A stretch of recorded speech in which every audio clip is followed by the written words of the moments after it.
What is best in life? To crush your enemies, see them driven before you, and to hear the lamentation of their women.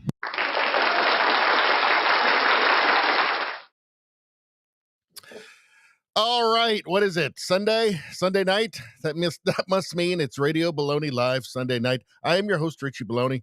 How's everybody doing? Looks like we got JJ Rosie in the chat already. Looks like JJ Nevada got the first like. You know what that means? Everybody knows what that means. That means that he gets double good karma. Now we're streaming right now on Rumble, on YouTube, on X, on Locals. And if you were to get the first like on all of those, that would be 8 good karmas. That's unbelievable. What a deal. But you get good karma just for liking, obviously, and obviously for subscribing to the channel as well. But you get double when you get that first one. Double. 2 good karmas in one. It's fantastic stuff. Congratulations, JJ.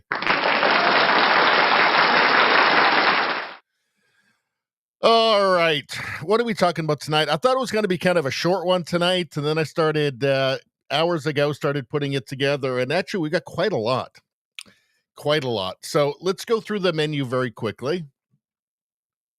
And what are we going to talk about?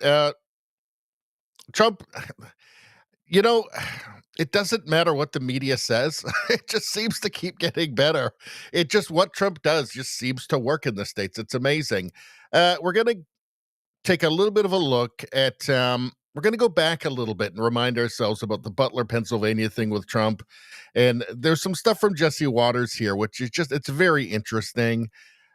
We've got woke mind virus, of course. These people, this actually ties into the Butler thing a little bit because these people are out of their minds. We've got a professor here who wants to seek a world, who wants to dismantle the United States. A professor. So I decided to do a little dig, a little bit of a deep dive on this particular professor, and well, it's about what you thought. Now, this is actually from 2023, so people are saying it's from this year, but it appears to be from 2023. But it's still totally relevant. So I decided to take a little bit of a deep dive into this professor, and it's just exactly what you would think. We're going to take a look at that. We're going to talk about the UK immigration there, the kind of 2-tiered policing system, the fact that it's kind of getting to a bit of a breaking point. We're going to talk about what happened in Ballymena, where there was a riot over immigrants from Romania committing some crimes. And we're actually going to go through this in a bit of detail. I also want to hear something from a couple of things from Douglas Murray here. And we're going to also talk about the Glastonbury Festival, where you had this Hamasnik, he said 2 different things, which I think are pretty, I don't know, that the middle class bureaucrat class that shows up at things like Glastonbury in the UK, things they love, but I'm not sure everybody does. I don't think Douglas Murray loves them. And we're also going to touch very briefly on his appearance on Joe Rogan with Dave Smith, because I have some things to say about that. I think there's some misunderstandings around all of that. So we're going to get into that. Of course, we got a couple of memes, just a couple new memes.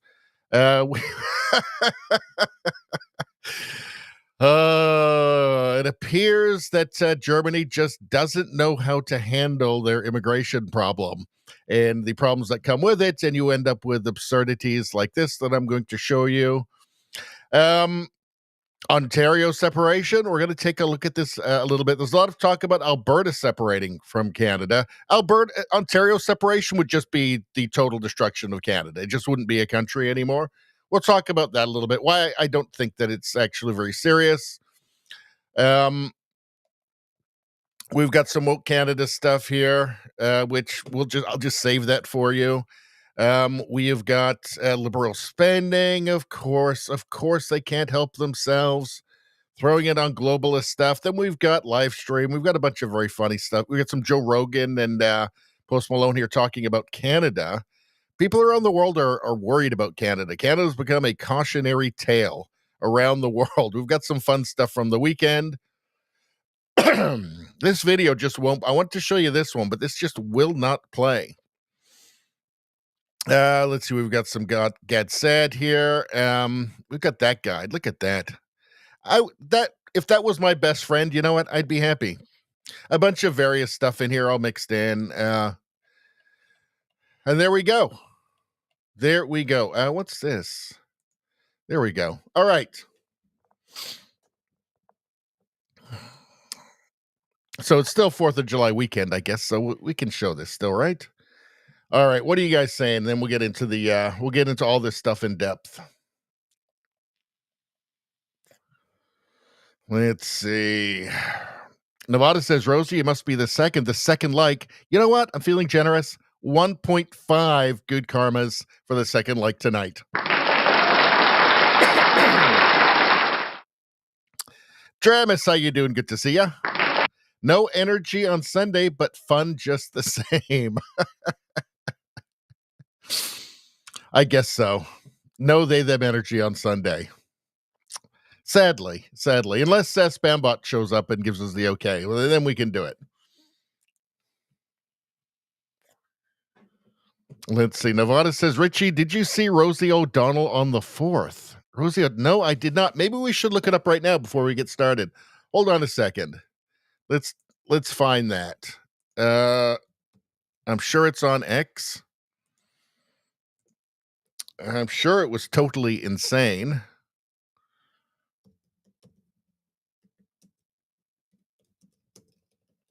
Okay, let's take a look. See if we can find this. Here we go. Oh, these nut bars. Paul A. Sispula, Rosie O'Donnell tells Americans to revolt against the Trump administration. That's her 4th of July message. Arrest Rosie. Yeah, that sounds like insurrection to me. I'm afraid she's going to have to go to Alligator Alcatraz. There's no other way. You have to keep the nation safe. We hold these truths to be self-evident, that all men are created equal. Didn't she move to Ireland? She moved to Ireland. That they are endowed by their creator with certain inalienable rights. And among these are life, liberty, and the pursuit of happiness. To secure these rights. Did they mean literally everybody in the world could just show up and start collecting welfare and food stamps? Did they mean that everybody could just, from the entire world, could just show up and immediately demand sex change operations? And if you don't do it, you're the bad guys for World War II. Is that what they meant? Governments are instituted among men, deriving their just power from the consent of the governed. But whenever any form of government becomes destructive of these ends, it is the right of the people to alter or abolish it and to institute new government. Come on, America. Keep going. For what? So you can have open borders and then just literally give away all of your treasure to the world, just destroy your own country? For that, I'm not sure that's so popular, Rosie. I mean, maybe it is in Hollywood or whatever nice neighborhood you're living in, Dublin right now or whatever. I don't know. But I kind of feel like she's just speaking into a mirror. Happy 4th of July. This is a sad day in American history.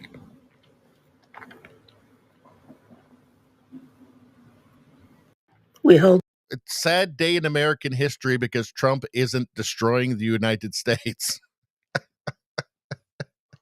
He's not, because Kamala Harris isn't there to continue Joe Biden's legacy of just letting the world into the United States and just giving them stuff. What a sad day it is. What a sad day. What's wrong with these people? Like, honestly, this is mind virus. This is mind virus. This is a mind that has been infected with an idea pathogen. I'm not being facetious. That's what it is. This is somebody who no longer has any agency, right? This is somebody who can no longer think straight, think rationally. Everything is just to propagate the mind virus. Even though putting this out, I mean, it's idiotic. This isn't going to convince anybody, but it's worth it. It's worth a shot for the mind virus. Mind virus doesn't care about Rosie O'Donnell. Mind virus cares about propagating itself, about spreading itself to more smooth-brained people, to more imbeciles. It's actually fascinating in a way, isn't it? What do people say about this underneath? She's still alive. In Ireland, supposedly, and from the looks of it, very dehydrated. I wonder if she's drinking a lot of Guinness while she's there. I bet she is. Let's see. TDS is real. It sure is. And it just, look what happens to them. Look what happens to them. Look what TDS does to these people. That is, I mean, look, what was her name again? I can't even remember her name now. But it's not like she was looking totally great before, but she looked normal and human, and I guess she's probably in her 60s or 70s or something. So she probably looks really good. She looks really good for an 80-year-old there. And then just out of like that movie, It. It's crazy. Just crazy clown movie part 7. Just random crazy clown movie. See, she could be in that could be the rest of her career. Just be in crazy clown horror movies. Just have like 80 sequels, and they would save a ton on their CGI on the budget because they wouldn't need it. They wouldn't need a makeup department. It could just be her, just as she is, and it would be more terrifying than anything. There's Rosie O'Donnell. Look at her now. Look at her now. Look at her now. How old is she, by the way, now? I don't know. How old is she? I'm going to say she's 147. There's Ellen. Ellen, who does she look like now? She looks like somebody. She looks like a male. Does she look like Prince Charles? Ellen looks like Prince Charles now. Huh. Apparently she's actually meaner than him too. So, I don't know. Pretty weird though, right? Pretty scary. It'd be awful if this happened to, a loved one. Terrifying. It's only made her worse. Her spiral down is sad. It sure is. Rosie O'Donnell's departure is a win for the American taxpayers. Doesn't she have a new government to resist? Well, this is the thing, right? Like to be a Rosie O'Donnell, to be a radical progressive, you have to be against Western civilization, capitalism, all of it. So she should be protesting her new government because they're colonizers or something, even though it's Ireland and that doesn't actually make any sense. But she should be resisting that. For one thing, they're white. They're whites. White supremacy and whiteness. So she should be protesting them now because they just have a problem with just civilization, apparently. All right.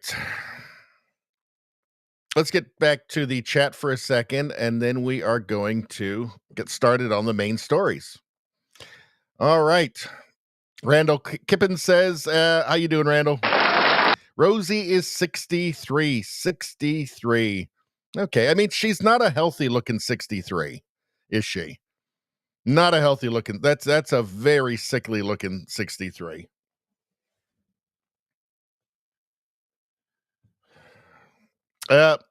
By the way, I just want to state for anybody who's watching right now. So we are at live on Rumble, YouTube, X, and Locals. And you'll see the chat on the screen. That chat is like 99%, and it will continue to be 99% from Rumble. So for some reason, YouTube just hides my live streams. So it doesn't let people see them. I think it's because I use the words dirty, filthy, commie too often, and they don't like that. The word commie is a sensitive word for YouTube, apparently. I found that out. It's a sensitive word. So maybe they don't like that. I don't know what the hell's going on. But in any case, the chat over on Rumble is fantastic. We've got a great group over here. It's always awesome. So if you want to join in really with the chat and not just, on the screen, but interact with all the people, come over to Rumble. The water's fine. We got an awesome group here. You'll be welcomed in. It's awesome. Let's see. All right, let's get into a bit of the chat here. A bit more of the chat. And then we're gonna really start digging in on some of these stories. I think we're gonna go a while tonight. I think we're gonna be at least 3 hours tonight. Let's see. We can always do chocolate, Rosie says. We can. I've got some for you. Don't you worry. Let's see. Wada says she looks horrible. Talking about Rosie. Yeah, she's in Ireland trying to overthrow the U.S. government. Let's see. Nevada says she looks 80. She looks 80. She looks 80. She does look, yeah, she looks older than she is. I mean, look at that. Yikes. Yikesies. That doesn't look like 63. That doesn't look like 63. I mean, Ellen, at least looks like a 63-year-old Prince Charles. I'll say that. Although I don't know how old Ellen is. She might also be 130 years. I don't know. I don't pay attention to these people. Let's see. Rosie says, so disturbing the virus, that'd be the woke mind virus, recuses the human mind of any truth. Yeah, it sure does.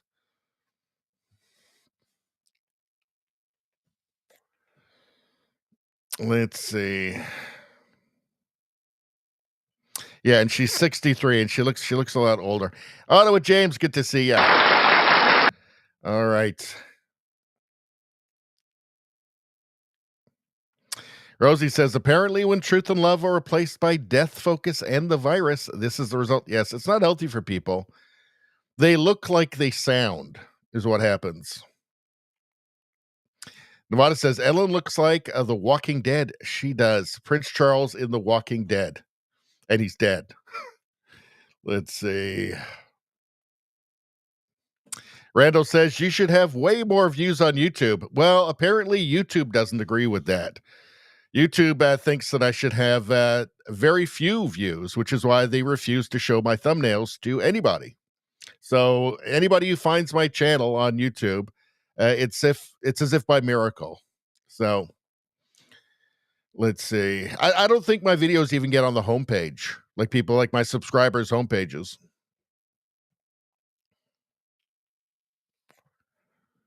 Nevada says the Dawn is 79 and looks way better. The Dawn is amazing because the Dawn has endless energy and he still has it. Like he's aging in reverse, it almost seems. Like it's weird. It's absolutely weird. He does not behave like a 79-year-old. Like he's so animated.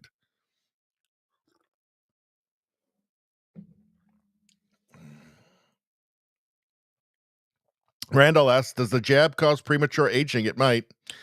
Let's feed some photos into an AI analysis program. That's not a bad idea.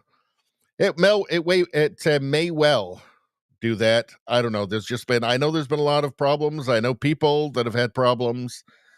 And yeah, not good. Not good.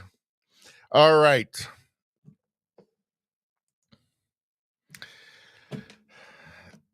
Rosie says, Richie, do you look like you sound? Are you asking if I look like an asshole? Yes. Yes, I do. Let's see. Trump sparks domestic labor renaissance. Native-born workers surge to record high as foreign-born plunge. So, I don't know what's wrong with that. Oh, God damn it. What's wrong with that? What's wrong with that? This is MAGA, right? This is why he was elected. That's the purpose of this. I know this is not the progressive agenda. This is going to make the Democrats cry, right? I know this is not going to be a good sign for suppression of wages, for instance, right? Because, I mean, that is real. That's one of the main purposes of replacing your population with foreign-born people is to suppress wages, to keep people poor. So for those people that are in favor of that, apparently like AOC and that Zoran Mamdani and stuff, apparently, certainly Joe Biden, they'll be very upset about this. But I think that sane people will go, okay, yeah, that's why Trump was elected. Canada is right next to the United States. And it's like, Like, hey, everybody, just forget about the whole orange thing for a second. Like, take a look at some of these numbers down in the States. Like, employment is up, inflation is down. Like, it seems to be working. Secure border. Like, maybe these are things that successful companies do. I think the Anglosphere, certainly Western civilization in general, will people notice what's happening? Will they be able to see past the constant framing and propaganda that comes out of the teleprompters on the CBC and the BBC and ABC in Australia and just wherever, Le Monde, in the articles in Le Monde, or what's the big one in Germany? Der Stinkel? Is it Der Stinkel? Something like that. But in any case, the United States is setting a good example. The United States came to that fork in the road. One side was managed decline, self-hatred, masochism, and the other was a reassertion of traditional Western civilization and, aspiration and hope for the future. And no, it's not all over. And no, we don't have to just give up. Let's see. Thoughts on... So now we just have, this is just an enemy of civilization here. So Gad says, thoughts. Thoughts. So what are your thoughts on this? Tell me what your thoughts on this are in the chat. dad badan ay soo wacay oo waxay leeyihiin ilhaan dowladda Mareykanka inaan la hadashid waaye dowladda Mareykanka maxay ka qabanaysaa. I didn't understand a word of that. Sounds like a bunch of gibberish to me. That sounds like... No offense, but it sounds like some fucking commie gobbledygook. It sure does, Norm Macdonald. It sure does. jawaabteedu waxay ahayd dowladda Mareykanka waxay ka qabanaysaa wixii annaga aan dhahno dowladda Mareykanka qabo. waa kalsoonidaas inaan isku qabno annaga Soomaali haddii aan nahay. waddankan annaga ku nool. waddankan waddankii aan annaga tax ka dhiibno waaye. All right, so let's go back and let's see. Many Somalians have personally called me to encourage me to speak to the U.S. government to thwart the MOU and help Somalia. Apparently, she's quite open about, she's in it for Somalia. They wanted to know what the U.S. government could do for Somalia to ensure the MOU never turns into a full bilateral agreement. My answer to Somalians was that the U.S. government will only do what Somalians in the U.S. tell them to do. So the U.S. government will only do what Somalians in the U.S. tell them to do. Well, isn't that interesting? They will do what we want and nothing else. They must follow our orders, and that is how we will safeguard the interest of Somalia. So, I mean, that's obviously not true. Trump is the president. This is obviously not true. Is it that she assumes that her supporters are incredibly stupid and ill-informed and will just believe this? I don't know. But probably. We Somalians, are you not an American? What's going on? Must have that confidence in ourselves that we call for the shots in the U.S. Wow. So it shows you a mindset, right? It shows you a mindset. It shows you it's a look behind the curtain. She's not speaking English here, which I'm guessing isn't, which will be intentional, even if the audience can speak English. But it's a look behind the veil here, isn't it? My thoughts on that are, didn't she marry her brother? And can't they just kick her out because of that? That's my thoughts. I don't think we need that guy. Let's move on. All right. No, we don't need this one. Let's see. All right. So I believe that this was just posted, but I believe this was actually a little bit old, but it's just interesting. I want to take another quick look at it here. Fox News alert, Secret Service whistleblowers are coming out of the woodwork, furious about last week's press conference where the director, Ron Rowe, admitted the agency failed but wouldn't fire anyone. Trump's entire... Yeah, so this was going back just a couple of weeks after the Butler, Pennsylvania assassination attempt. Protective detail's been an illusion. The rally in Butler was the first time the Secret Service sent counter snipers to a Trump event. And those snipers were communicating by text message without Wi-Fi. Only the locals had radios, and according to the Washington Post, the Secret Service wasn't even in the same room as they were. They were in a completely different command center on the opposite side of the farm. So that detail that was the first rally they actually had snipers, and they weren't able to even communicate effectively. They had to communicate by text. I didn't know that. And it, boy, the whole thing stinks to high heaven, doesn't it? It still does. Will the answers ever come? I don't know. I really had my hopes high, especially with Bongino getting in there. But I don't know. Something stinks.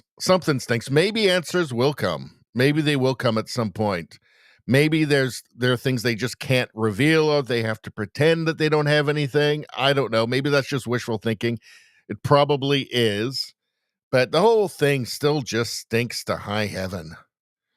High heaven. All right. Anyway, let's move on. So this is have you guys seen this? University, this is from Defiant L's. University of Minnesota professor. I hope you seek to dismantle the United States. This is a professor. This is the poison that is flooding academia in the United States, also in Canada, in the UK, in Australia, in every Western university. It's some version of this. At base, at foundation, it's all Marxism. They're all Marxist. They are all Marxists, every single last one of them.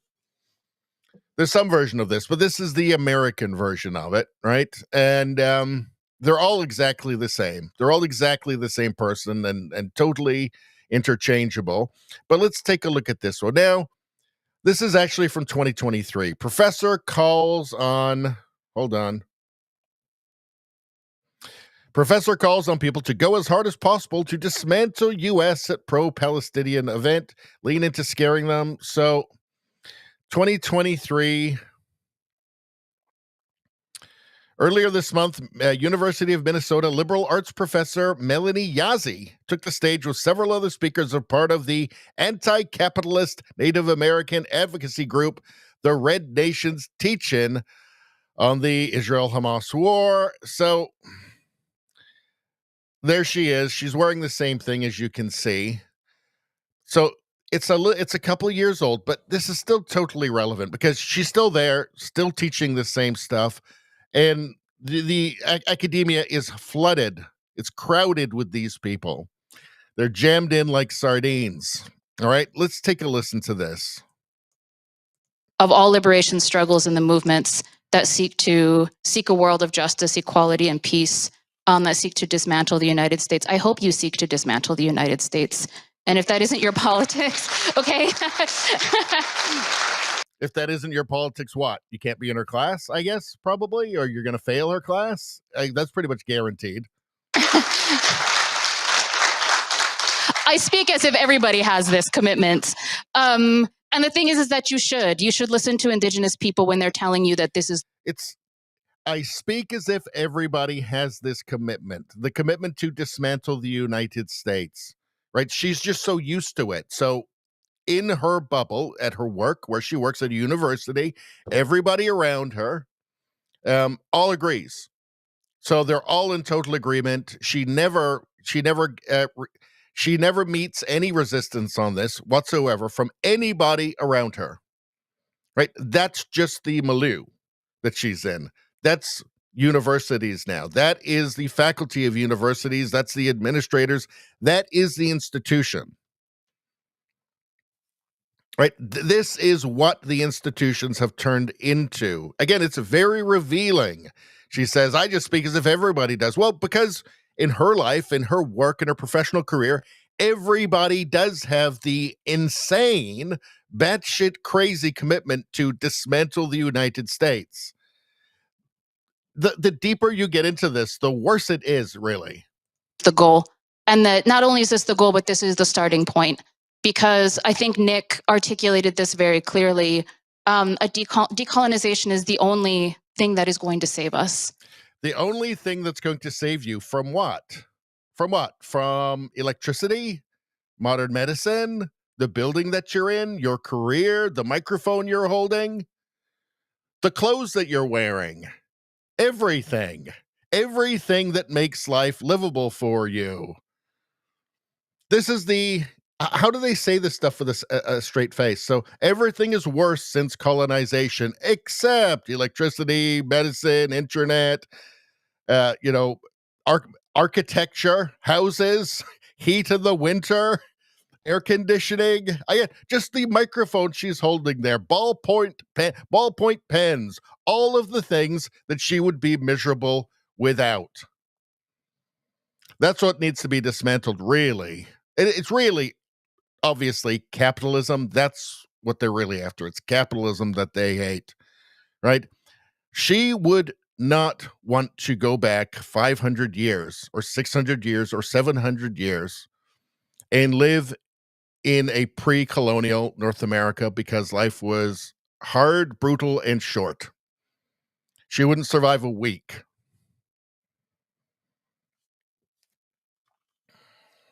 Anyway, let's continue. As a species, is the only thing that's going to save us as a planet. And everyone should just be on board with it. No questions asked. And I say this sometimes on the podcast, our Red Nation podcast, on the co-host of Red Power Hour. See, everybody should just be on board with it. She's talking about dismantling the United States. She says everybody should just be on board with it. No questions asked. They cannot stand. They cannot brook any disagreement whatsoever, any resistance to their ideas. Their ideas are idiotic, so they don't stand up to scrutiny, right? They don't stand up to any kind of interrogation whatsoever. So the attitude is, and the reason why everybody agrees with her in her life, in her professional life, certainly, is because you can't disagree. You will be denounced. You will be attacked. You'll be hounded out. This is her attitude. Everybody has to believe this. This should just be normal. What did she say again? And everyone should just be on board with it. No questions asked. No questions asked. And she means it. She means literally no questions. How do you think it goes when she gets questions in her classroom? I think we know how that goes. No questions asked. You must just believe this. Accept the propaganda. Accept the conditioning. Accept the social engineering. No questions asked. They really reveal a lot about themselves. And the reason is because in their bubble, in their little bubble world, everybody agrees with them. They have to, or else they're kicked out of the bubble. And I say this sometimes on the podcast, our Red Nation podcast, on the co-host of Red Power Hour. Of the most oppressed ass people in Turtle Island, Indigenous women. Turtle Island. It's not Turtle Island. It's not. Stop saying that. Okay, you're just saying that to each other. It doesn't mean anything. Are on the top of that fucking list, okay?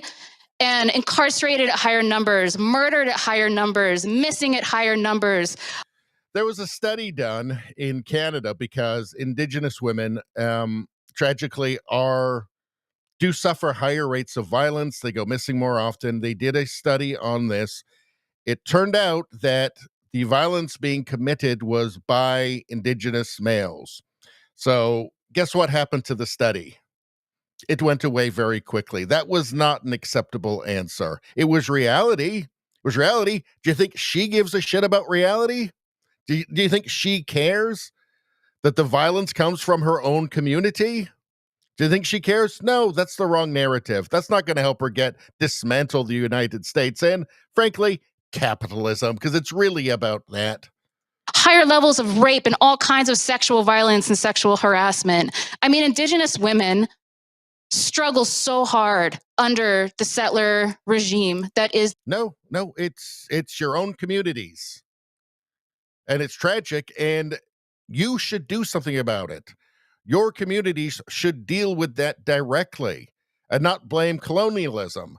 Like, you know what? If she says, I don't want electricity, I don't want a car, I don't want a house, I want to live in a field, I don't want anything. If I get sick, I don't want an aspirin even, right? I just want to go back to how it was 1,000 years ago. Well, okay, then I guess, all right, then I guess I have to give her some respect for that. But she doesn't want that. She wants all of the benefits of colonization. She just wants power. She just wants to control it. That's all. the United States and the way that heteropatriarchy ties so closely into that. And if an Indigenous woman is telling you that decolonization is the solution, and also that there is real hope and that Palestine offers us, we said this in the speech, Palestine is the alternative path for Native nations. And this is because we understand Palestine and the liberation of Palestine is the tip. So what does she mean? Like slaughtering people at music festivals? I think she actually probably does actually mean that. I mean, if she's to follow the example. Tip of the spear, right? It is a Oh, she just said tip of the spear. path for Native nations. And this is because we understand Palestine and the liberation of Palestine is the tip of the spear. So it sounds like she's just outright calling for slaughter of people she doesn't like. She says tip of the spear. Interesting, isn't it? Right?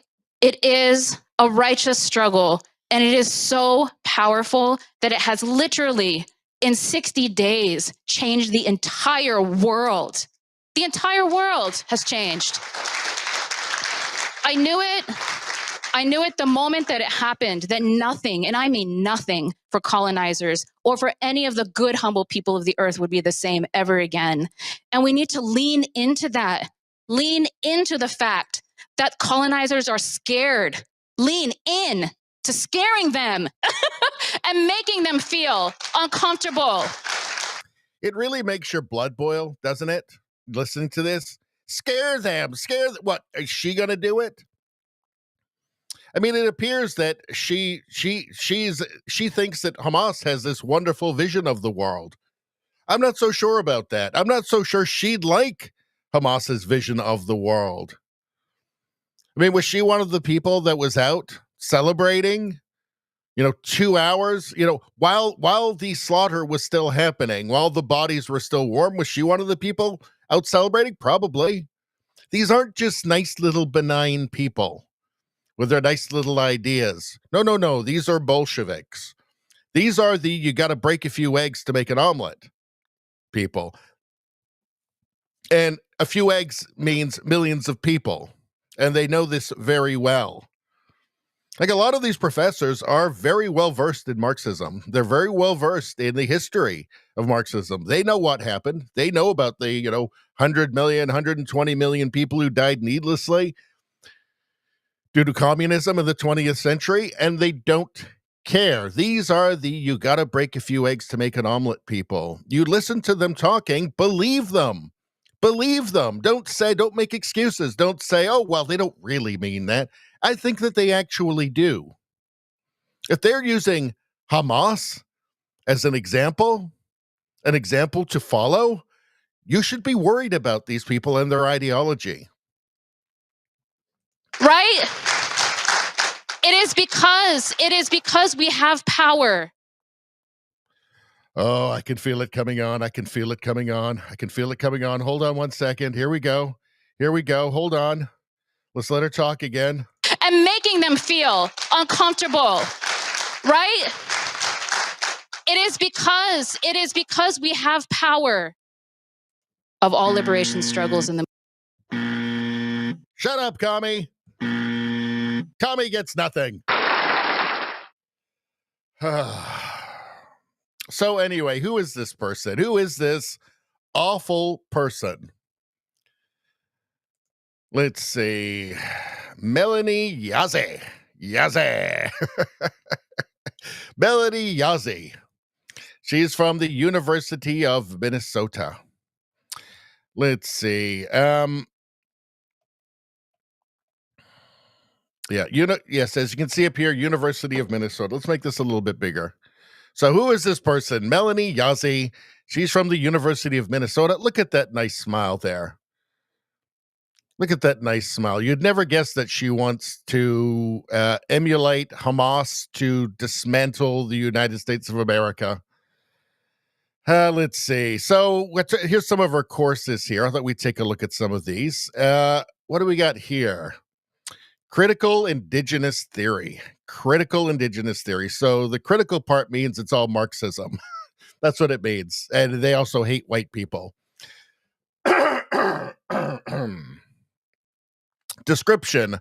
This course covers the critical turn in American Indian and Native or Indigenous studies as evident in the emergence of three overlapping threads or intellectual/political genealogies. So the word salad begins, as it always does, in a transparent attempt to sound profound, which it is not. Critiques of indigeneity, the claims and conditions of nativeness to specific places, indigenous feminist, of course, which foregrounds the salience of gender in indigenous critiques of power structures. Did I mention anything about word salads did I mention anything about them using word salads to create a false sense of profundity in their gibberish? Foregrounds the salience of gender in indigenous critiques of power structures. So looks at the importance of gender in indigenous critiques of power structures. Even when you try and just it still just comes out as gibberish. Let's see, the indigenous queer, of course, that's got to be in there. So you've got, Palestine, LGBTQ, feminism, all this stuff. It's all the same thing, really. Sometimes labeled two-spirit. Yeah, it was like a meeting in I think in the 1980s where they decided that they were going to do a two-spirit. They were going to make up a two-spirit thing. Let's see. And I've got a feeling that they try and pretend like there's this long tradition of LGBTQ rights and indigenous culture. I've got a feeling that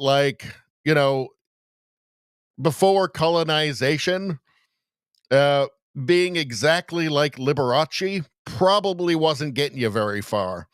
What are the analytical, political, and cultural backgrounds, and what are the purchases for theory, critique, and none of this is it's all just gibberish.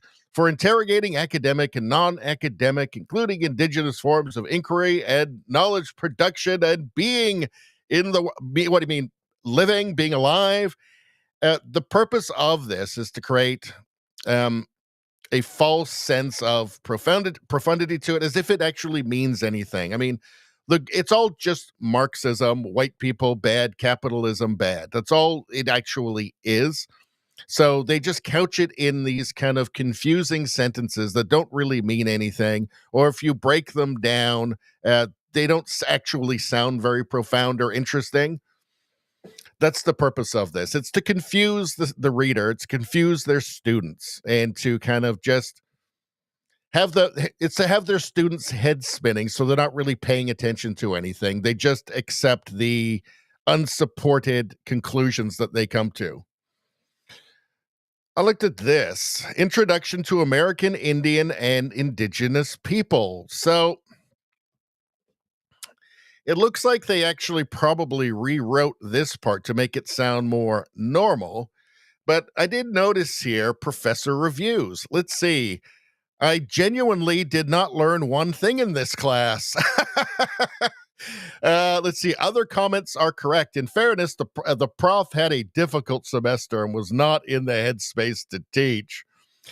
So there are a bunch of recent professors. I don't know It's definitely her. I'm guessing all of these professors are all exactly the same person with just different faces. So I'm not sure that it really matters much, but it gives you an idea. They're not sending their best. The Bolsheviks are not sending their best. So there you have it.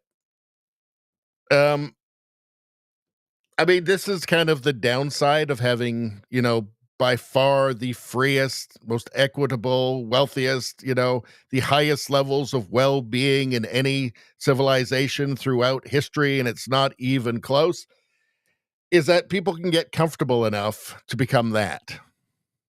And it's a difficult problem. This is somebody who wants to destroy everything that a sane person holds dear. Right? So you think you're going to get free speech? Oh, no. Not getting that. You think you're getting your First and Second Amendments with this one? Oh, no. Those are going right away. Right away. You think you're going to live in a post-racial society? Oh, no. These people are obsessed with race. Obsessed.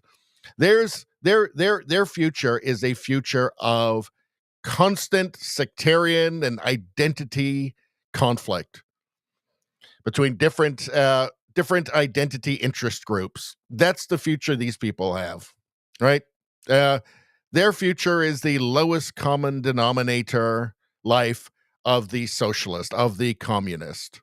That's their future. Everybody is brought down to the lowest level, except for, high-ranking party members. Everybody else, you're kind of screwed. These are the people that read 1984 and said, that's a great idea. So there you have it. There you have it. These people are the scourge of civilization, the scourge of human well-being. They will destroy it for everybody. They will destroy everything good for everybody in their pursuit of power. And that's what it really comes down to. All right. Bit of ranting going on there. What are you guys talking about? Let's see. Let's go way back. Way back.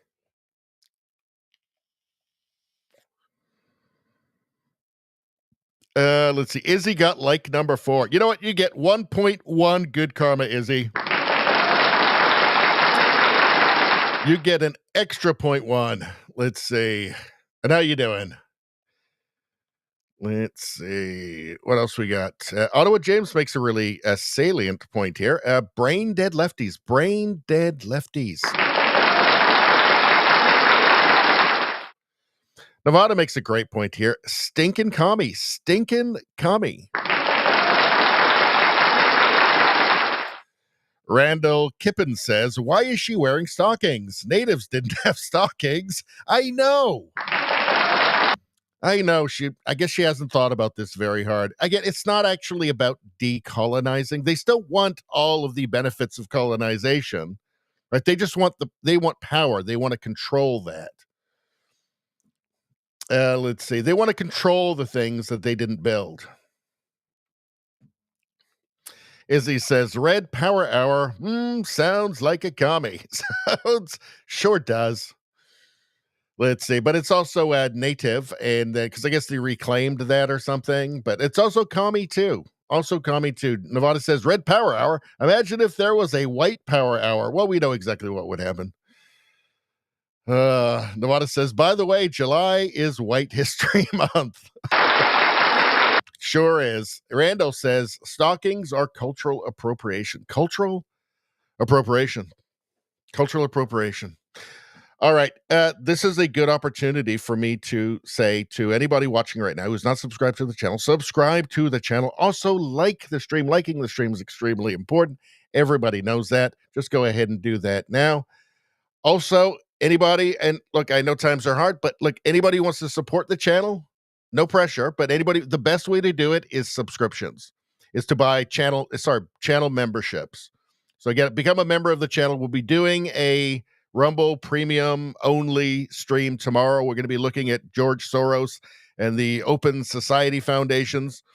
That'll probably be like an hour and a half, 2 hours just on that. Also, being a premium member, you can watch all of everybody's premium content. So Crowder, Tim Pool, all of those people. But if you're a channel member, you can see just my premium content. And it's really the best way. No pressure on anybody. I know. I'm just saying, if you wanted to, becoming a member and also gifting memberships, Spambot has been absolutely amazing with that. He's gifted like 60 memberships or something. He's been awesome for the channel. It's the best thing for the channel, because then you can watch the premium only stuff. And I've got to do 5 hours a month to stay with the creator program on Rumble. I've got to do 5 hours of premium only content a month. So I just have to do that. And so, tomorrow we'll be doing a couple hours worth of that. And if you're a channel member, you can watch it. And also it really helps out the channel. So again, no pressure on anybody. I'm just saying, if you're thinking that you wanted to help out, that's the best way. All right. Let's see. JJ Nevada says, just ask Jesse Lee Peterson. He's hilarious. I love Jesse Lee.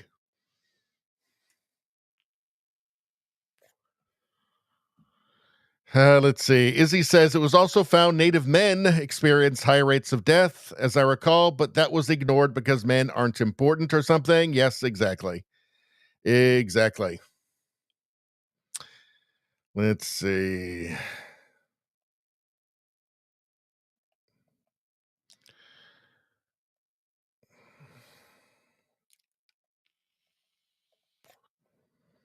Hold on. Randall says, with a factoid for us, nylon stockings were invented by Wallace Carruthers, a white male chemist working for DuPont in 1938. Well, she shouldn't be wearing those. That's white supremacy. She's internalizing white supremacy wearing those stockings. How dare she? How dare she? She's a fascist. Let's see. Turtle says, shut up and sit down, one native to another.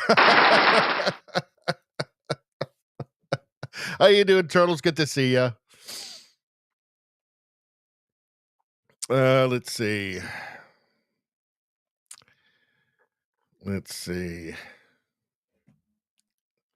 Nevada says, the natives I know in Nevada don't think like her, thank God. Well, this is one of the big lies of the left. And it's such a transparent lie, is that every identity group they identify, they demand that they be faceless identity blobs whose opinions on everything, their outlooks, their philosophies are all dictated to them by, frankly, white leftist women, professors, academics. And it's just not how people work. People are individuals. You can keep telling people that, no, you're just part of some identity blob. You have to believe this.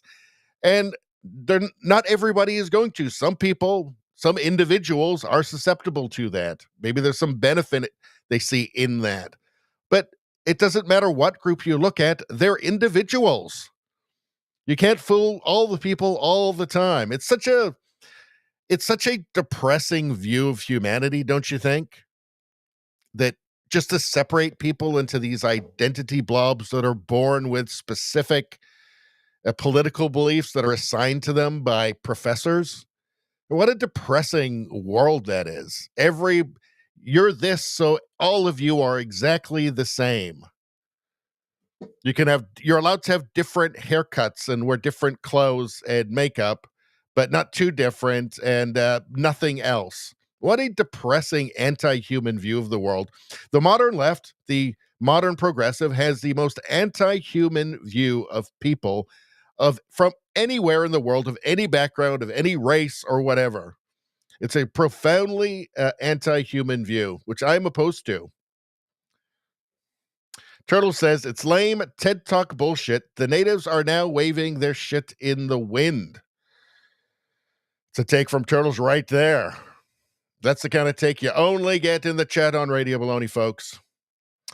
Rosie says, so sick that 1A allows this. It's so close to insurrection, inciting government overthrow. It seems to be a danger of free speech. I mean, I am a free speech person. But it does get your mind working, like going for, playing it forward into the future, where if most people, if 80% of people think that way, well, that's just what your country is going to become, which is terrifying. Turtle says, it makes a great point here. I'm anti-stupid. And we're very happy to have you. Let's see. Ottawa James says, damn commie, damn commie, damn commie. I noticed the chat really doesn't like the commies. Big time doesn't like them. And I'm okay with that. I'm good with that. Rosie says, Minnesota keeps spitting out the bad guys. Yeah. Well, that governor there's a real piece of work, isn't he? Xerxes, how you doing? Good to see ya. We haven't seen you for a while. Welcome back. Let's see. Play link above. All right. It's not going to be anything weird, is it? I'll play it. As long as it's not something weird. We don't want weird. All right. Let me see if I can copy that. Oh, God damn it. No, I'm not trying to pin it. I want to copy it. God damn it. All right. Maybe I can do it on the other thing. Hold on. Nevada. Where is it? Okay. Let's see if I can copy that. Copy. Let's throw it in there. I'll take a look at it first. Just to protect everybody. Oh, here we go. This is fantastic. Yes, we love this. We love this. I should have shown this on the 4th of July stream. Here we go. She's fabulous. I was looking for this video and I couldn't find it. I could only find stills. But I wanted to play this.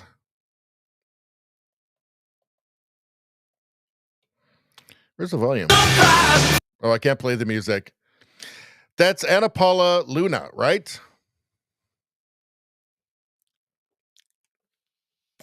She's all American. She's all American, and I love it. I love it. That's 4th of July right there. She really is a great looking woman, I've got to say. Hold on. Where are we? Let's see. Yeah, I was trying to find that on X, and I couldn't find it for the 4th of July stream, unfortunately. But anyway, thank you for posting that, Nevada. That wasn't weird at all. That was good. Nevada says it's Anna looking hot.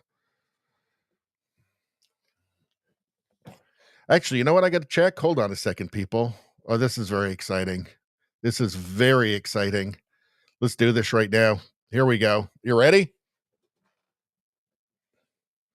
Still haven't tried 1775 coffee? Now's your shot. The 1775 starter kit just dropped. Only 1,000 units. Man, that's exclusive. That is exclusive. If only I could ever get one of those. But here's how you can do it. You're getting the bold dark roast that hits harder than a CNN fact check. I'm not really sure I understand that one. The smooth medium roast and the vitality mushroom coffee for clean energy and laser focus. No crash, no commies. All single origin, small batch, toxin free, and mold free. Mold free. I'm glad because mold is gross. Plus, you're also getting a gold spoon clip because freedom isn't scooped with plastic. Everybody knows that. A frother strong enough to stir up your coffee and your mother-in-law's political opinions. Ooh. And a black 1775 tumbler that says, I don't take life advice or caffeine from a wokesy witch. That old commie hag. A $170 worth of coffee and gear. Yours for what? That can't be true. $99. That's less than $100, folks. This is for the ones who've been watching 1775 blow up on Rumble, wondering if it's actually worth it. Spoiler alert, it is. Go to 1775coffee.com. That's 1775coffee.com/studio. Remember that studio and grab your starter kit before they're gone. They're going fast, folks.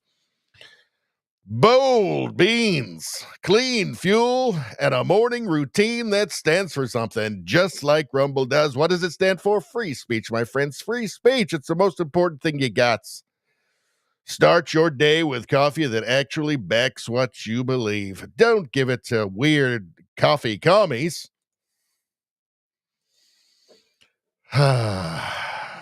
Yes, yes, yes. All right, 1775 coffee, folks. Yes.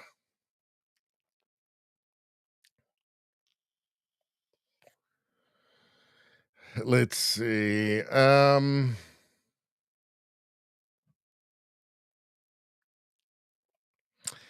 Let's see. What are you guys saying? All right, I'm getting back to the chat here for a second. What are we? An hour in. We're an hour in. Rubbub, how you doing?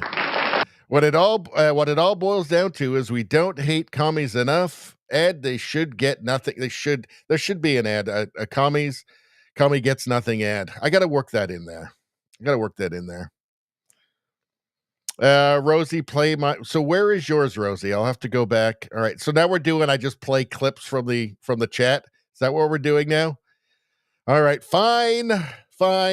Let me see. Where is it? There it is. Okay.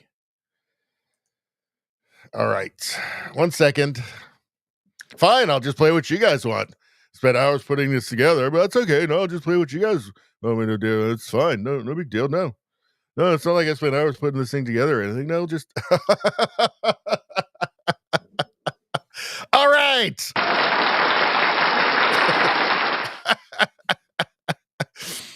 I love it. Okay. I'm glad that we did this now. I'm glad that this happened to me. All right. I like it. That was worth it. That's worth it, Rosie.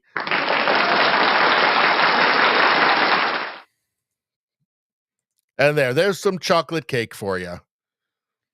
Doesn't that look nice? That's a nice piece of chocolate cake there. Ooh, look at all this stuff on the top there. Looks like it's maybe got some crumbly bits. Yum. All right. Okay, let's do a bit more chat, and then we got to get back to the story. We're taking way too long here. Let's see.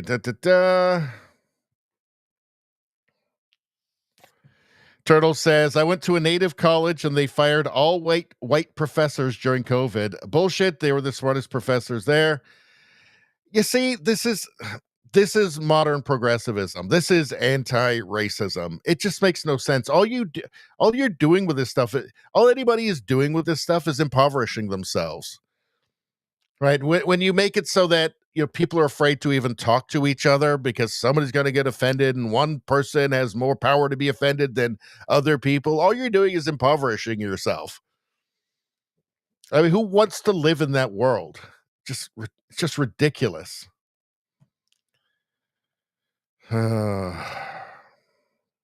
Rosie says, rant 10 out of 10. I like seeing your class list too. Revealing. Yes, it's very revealing. And thank you.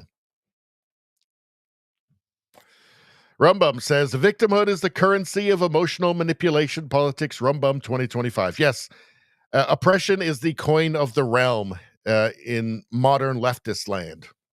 If you don't get it, you need to get it somehow. You need to find some way. You need to turn over every rock, every pebble, every grain of sand to find that oppression.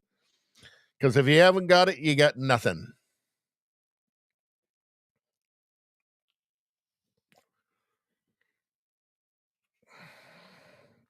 Randall says one of the indigenous groups is suing the Canadian government for $150 million for failure to provide clean drinking water. I should look into that one, actually. There's been such an enormous, there's been $500 billion over the last 50 years in Canada, $500 billion that has gone to indigenous peoples in Canada. And it appears that an enormous amount of it has just been wasted, stolen, has not been used for the benefit of actual indigenous people, because I mean, this is what happens when you have, basically parallel legal systems and parallel societies, and you have hereditary chiefs. And there's a reason why all of that stuff, the United States government, the Canadian government, British, is not based on that stuff anymore, because it's just inherently open for corruption, unfortunately. But that's one I need to look into. I mean, the situation for many Indigenous people in Canada is absolutely appalling, especially up in northern areas of Canada. And it seems like there's a total paralysis. There's nothing that can be done, and billions of dollars still flows in, and nothing ever actually happens. And there is never any accountability. There was an attempt at accountability under Harper, and that was immediately erased by Justin Trudeau, by Mother Trudeau, of course, for empathy or compassion or something, or perpetual genocide state or something. Nothing good comes of all this fake empathy, the fake empathy of the progressive.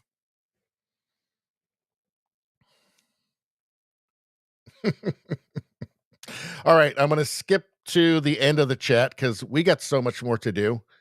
Let's see. Xerxes says, chocolate cake looks great. It does look like a good cake, doesn't it? I wish I had some of that. I wish I had some. Why do you make me do this, Rosie? Let's see.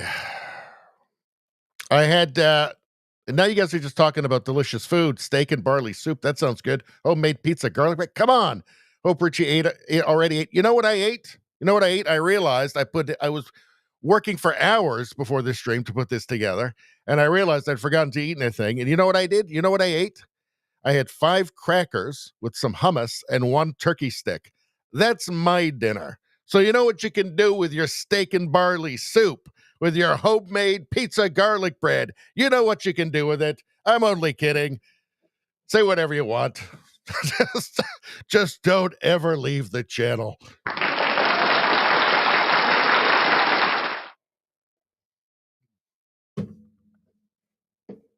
All right. Anyway, Nevada says we're going 6 hours tonight. No, I think we'll probably go 3 hours. Unless I miscalculated on how much insane ranting I'll be doing tonight.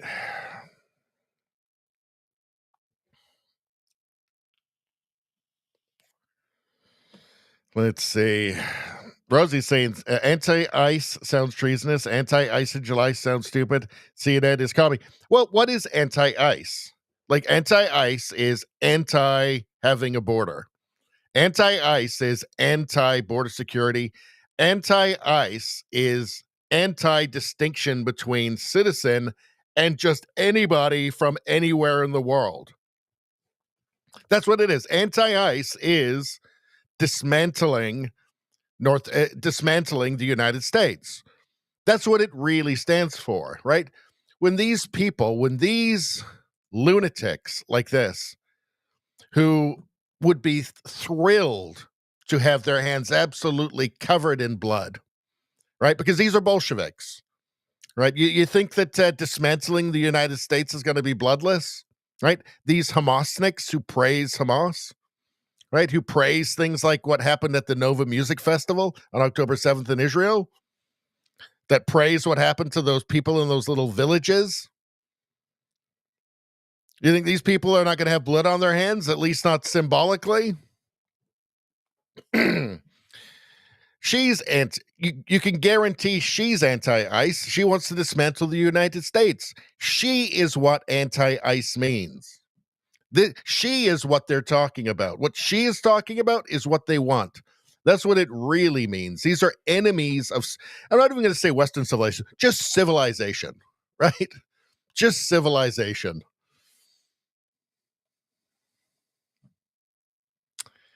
Ottawa says, turkey stick sounds good too, LOL.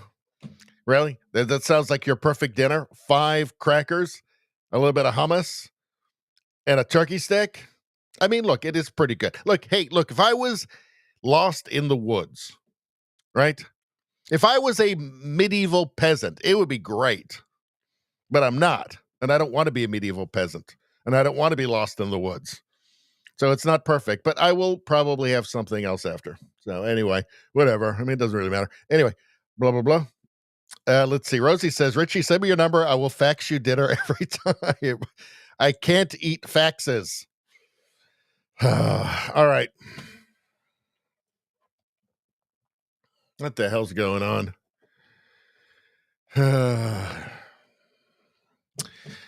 What are we doing next? So what have we done? We've been over this stuff. We saw this Bolshevik dingbat. And what are we at next? Let's get rid of some of these. We'll make it a bit nicer. Okay. I wanted to talk about the UK a little bit.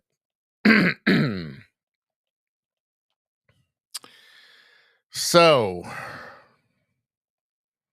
if you want to talk about enemies of civilization, Western civilization. So, in Northern Ireland, which is part of the UK, violence erupts in Northern Ireland as thousands take to streets in anti-immigration protest. So what happened? A riot broke out last night in Northern Ireland. Now, this didn't just happen. This is going back to June. A riot broke out last night in Northern Ireland a riot broke out last night in a Northern Ireland town following a protest over an alleged sexual assault case. Police in Ballymena said a number of missiles had been thrown towards officers after an estimated crowd of about 2,500 gathered in the Harryville area to show their anger. So, like everywhere in the UK, there's a massive amount of mass migration. They're just pouring people into like little towns and villages and like doubling their population, paying double the rent for people who had just arrived there yesterday.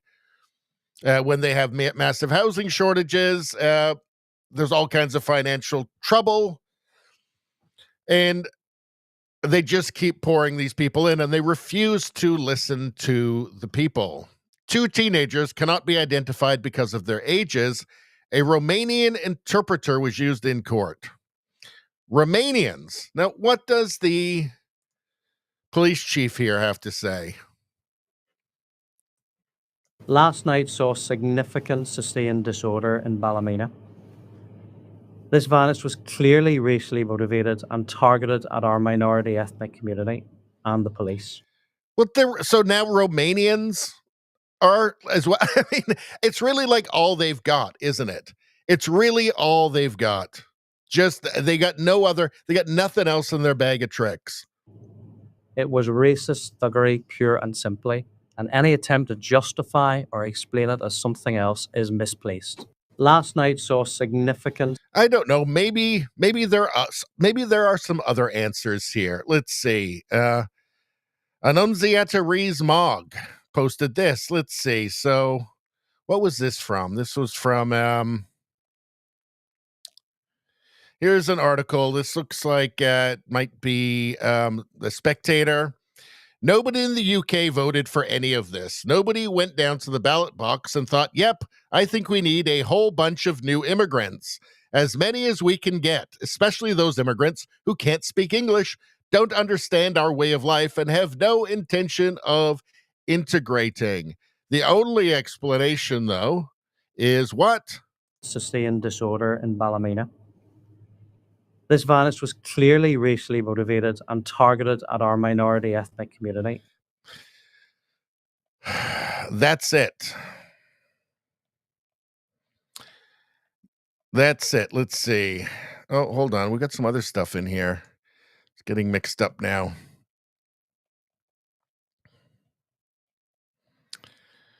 Hold on. Let's listen to this guy. This is from Ballymena. Because of the protocol, we are not. We have no border. Europe controls our borders, and all the immigrants that came in through the Republic of Ireland came north. The Rwanda plan came, and they left Northern Ireland and went back into the Republic of Ireland. But then, of course, Keir Starmer did away with the Rwanda plan, and then we've had a massive. All right, let's take a look at the Rwanda plan. What's that? The UK and Rwanda Migration and Economic Development Partnership was an immigration policy proposed by the governments of Boris Johnson, Liz Truss, and Rishi Sunak, whereby people whom the United Kingdom identified as illegal immigrants or asylum seekers would have been relocated to Rwanda for processing, asylum, and resettlement. Now, they were going to give a whole bunch of money to Rwanda to do this. Those who were successful in claiming asylum would have remained in Rwanda, and they would not have been permitted to return to the United Kingdom. So, Rwanda, let's remember, the left has informed us that there is no shithole countries anywhere in the world, especially not Africa. That's their rules. The UK would invest in a development fund for Rwanda and financially support migrants' relocation and accommodation costs to move to Rwanda. So it would have been enormously expensive, but I mean, they were trying to figure out something. Maybe the best idea would have just been to not let them in the first place. Let's see. After Keir Starmer and the Labour Party won the 2024 general election, Starmer announced that the Rwanda plan would be canceled and replaced by the Border Security Command, which apparently is doing nothing. The total cost of the scheme is estimated to be £700 million. Wow. 4 migrants were voluntarily relocated while it was in place. 4 migrants were voluntarily relocated while it was in place. It only cost them £700 million, apparently. So there was at least something, but of course, anything is too much. Right? At least there was something in the works, but anything is too much these days.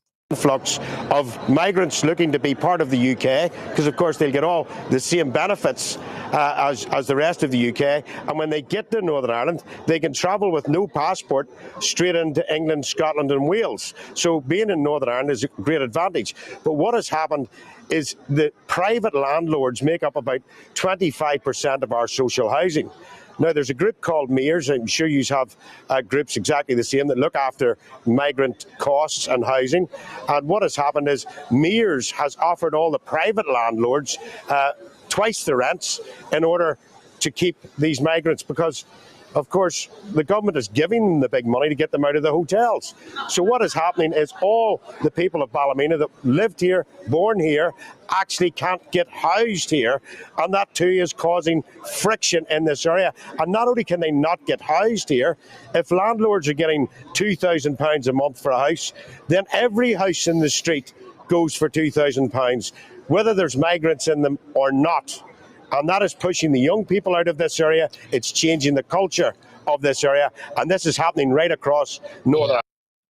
So the indigenous Irish, because that's where they're from, it's the only home they'll ever have. The indigenous Irish can't find housing because the government is so insistent on bringing in people illegally or however, just anybody who gets there, making sure that they don't leave, that they're willing to pay double rents, double the cost, double rent to house them, while the indigenous Irish can't find housing. It sure feels like it's a plan, doesn't it? When you see what Biden was doing, running wild in the United States, when you see what Biden was doing in the United States, when you see what the liberals continue to do here in Canada, when you see what's happened in the UK, when you see what's happened across Europe, it sure feels like a plan. It's the exact same thing everywhere. It's just this insane determination to jam as many people who don't speak the language from completely different cultures, who refuse to assimilate, to jam as many of those people into your country as possible. I mean, it's the entire Western world, right? It sure feels like a plan to me. It doesn't feel like it's just happening by accident. It's not even just ideological alignment, I don't think. I think this has to actually be, they're all sat down, the world leaders are all sat down at the World Economic Forum at Davos, and they're saying, yes, we're all going to do this, and any attempt to stop this or mitigate this in any way, we are going to fight like hell.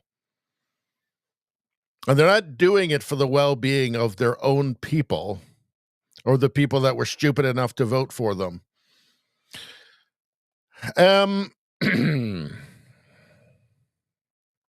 Let's see. From Cillian, this is incredible. Catholics and Protestants. This is how bad it is. In Northern Ireland, Catholics and Protestants are teaming up. are quite literally marching shoulder to shoulder in Belfast, Northern Ireland, as they demand an end to mass immigration. It is so bad that it's brought Catholics and Protestants together. I mean, that tells you that it's very bad.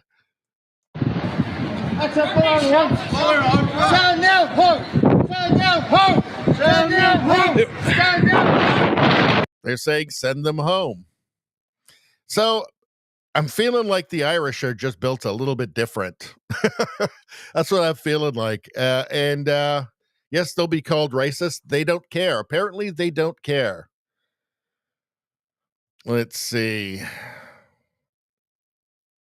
Yeah, here. Thousands of Catholics and Protestants in Belfast, Northern Ireland, are currently marching together against mass immigration.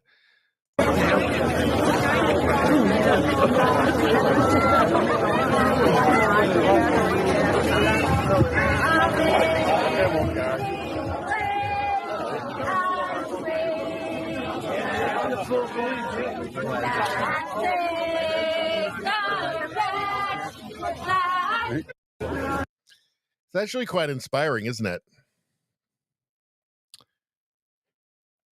All right. Hold on. What else do we have here? All right. Oh, and by the way the government fights back against this is just simply by arresting people or having them harassed by the police for just accurately describing reality. UK police are arresting over 12,000 people each year for offensive speech. That's over 30 arrests per day. I wonder how many of those are people who just are saying quite reasonable things about mass immigration. I wonder. Do we want to deal with this right now? So the UK Supreme Court ruled that the law defines women as people born biologically female. This is a huge win for women, men, and sanity in the UK and the West. This is from Paul A. Cispula. Now, every country needs to get on board and recognize in law what is a woman. Congratulations to UK women. Yeah, I'm not going to hold my breath for this to happen in Canada. But we just had Trump,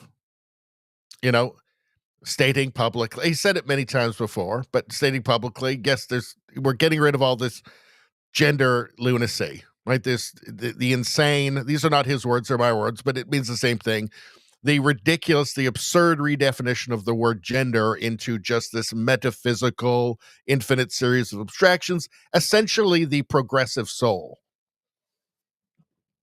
But I said this on the last stream, and I'll say it again. It's surreal to me that it has to go to like the UK Supreme Court, that the President of the United States has to just reassert just basic reality. It's shocking to me. I guess it is good. It's good, but it's amazing it had to get to that point in the first place. All right. So we can move on.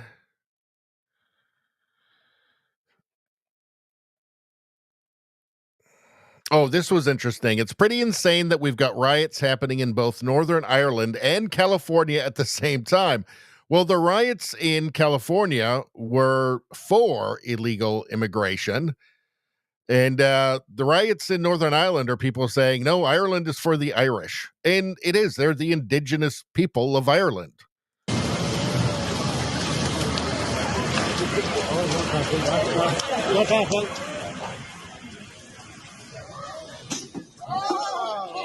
And keep in mind, they are not going to get the treatment that, the rioters, the people burning cars would get at the hands of the mayor of LA or Governor Gavin Newsom. No. They're public enemy number one. They're racist. They're racist, according to the Northern Irish police.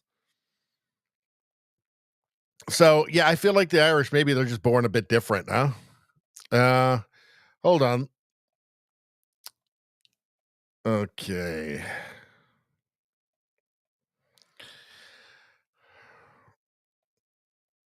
So I want to show a couple of things from Douglas Murray. Douglas Murray has had, I think, some unfair attacks on him. And it all kind of goes back to this appearance on Joe Rogan, where he was talking to Dave Smith. Let's take a look at this.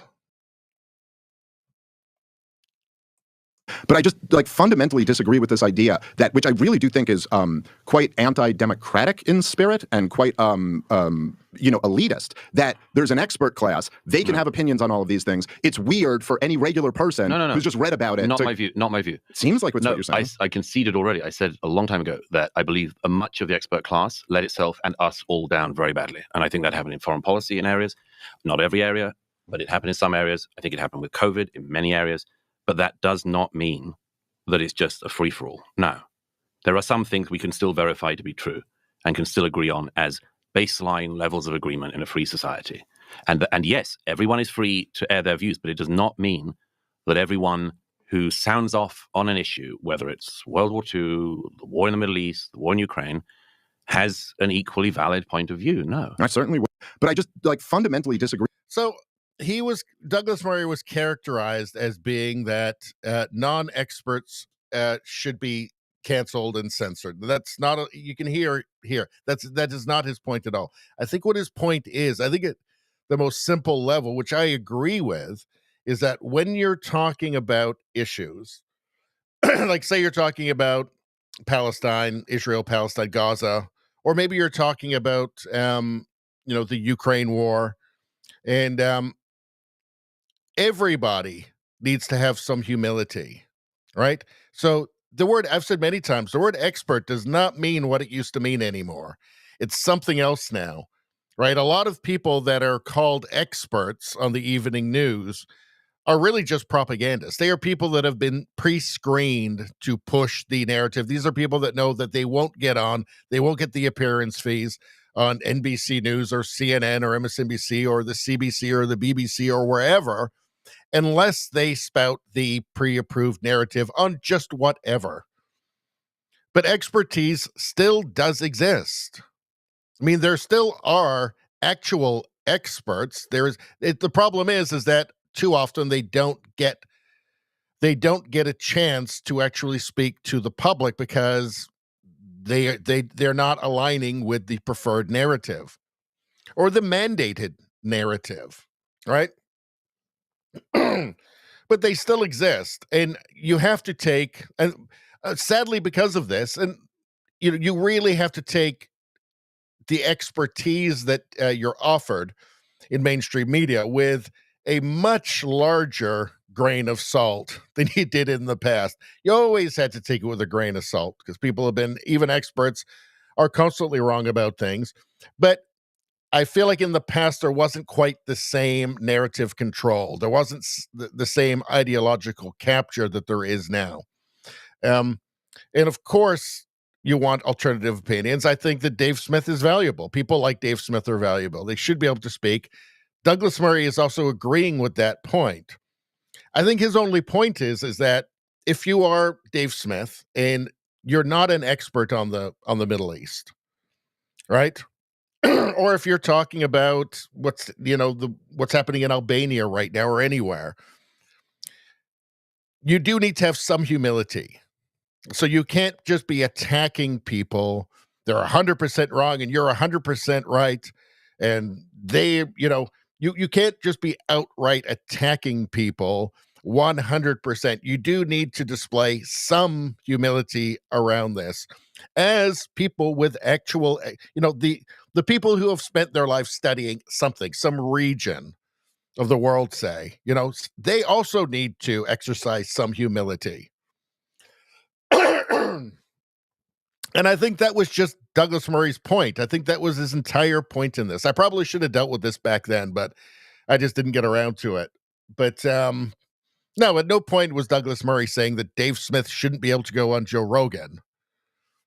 Right. I think that it's it's presenting himself or being presented as somebody who has spent their life, as if they were somebody who has spent their life, who spent 40 years studying that region of the world. And if you haven't, don't pretend like you have been.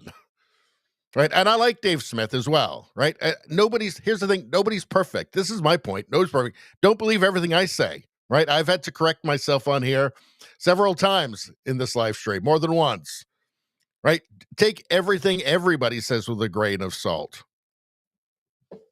So in any case, I just wanted to defend Douglas Murray because I think, generally speaking, he's an incredibly powerful and articulate voice for sanity in the Western world. And I think that we've gotten to a weird place where, the sane people, the sane side, the people who are for sanity and rationality. So right now, I mean, you can say left, right. I just say sanity and then totally batshit crazy, right? But there seems to be a little bit of that, the purity test from the left that snuck into our side. And I don't like it. We don't all have to be 100% in line on everything. I know we're not on this channel. I know my audience is not 100% in line with me or with each other on everything. And that's because we're all sane, right? That's because we all have functioning brains and we're allowed to disagree, and nobody's omnipotent and nobody's right 100% of the time. But I do see a little bit of that leftist kind of, denouncement and cancel culture ideology sneaking into our side. I'm not saying that it's everywhere or it's taken over. No, but there's tendrils of it have kind of come in, right? Where it's like somebody says something and it's maybe not understood perfectly in context, and now they're canceled forever. I'm not saying everybody's doing that. I'm saying there are little bits you see it here and there. And that's not healthy. And one of the major things that distinguishes us from the radical leftists, from the radical progressives, from the Bolsheviks, is that we are tolerant. We do allow other people to disagree with us. We don't all have to be in total, homogeneity all the time, ideological homogeneity all the time. No, we're allowed to, and we see the value in that because, again, nobody's omnipotent. Nobody's right 100% of the time.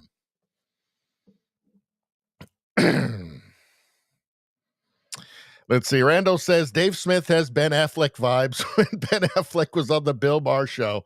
I'm surprised Dave Smith didn't start crying. Well, it's the self-righteousness, right? Like, it's just too much. Like, Dave Smith should have a voice. He has every right to have a voice. It's just the certainty, right? Like, Dave Smith has not spent his life.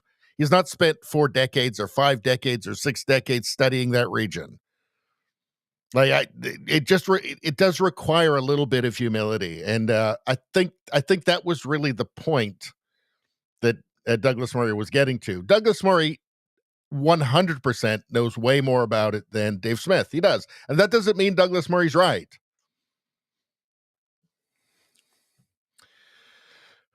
Let's see.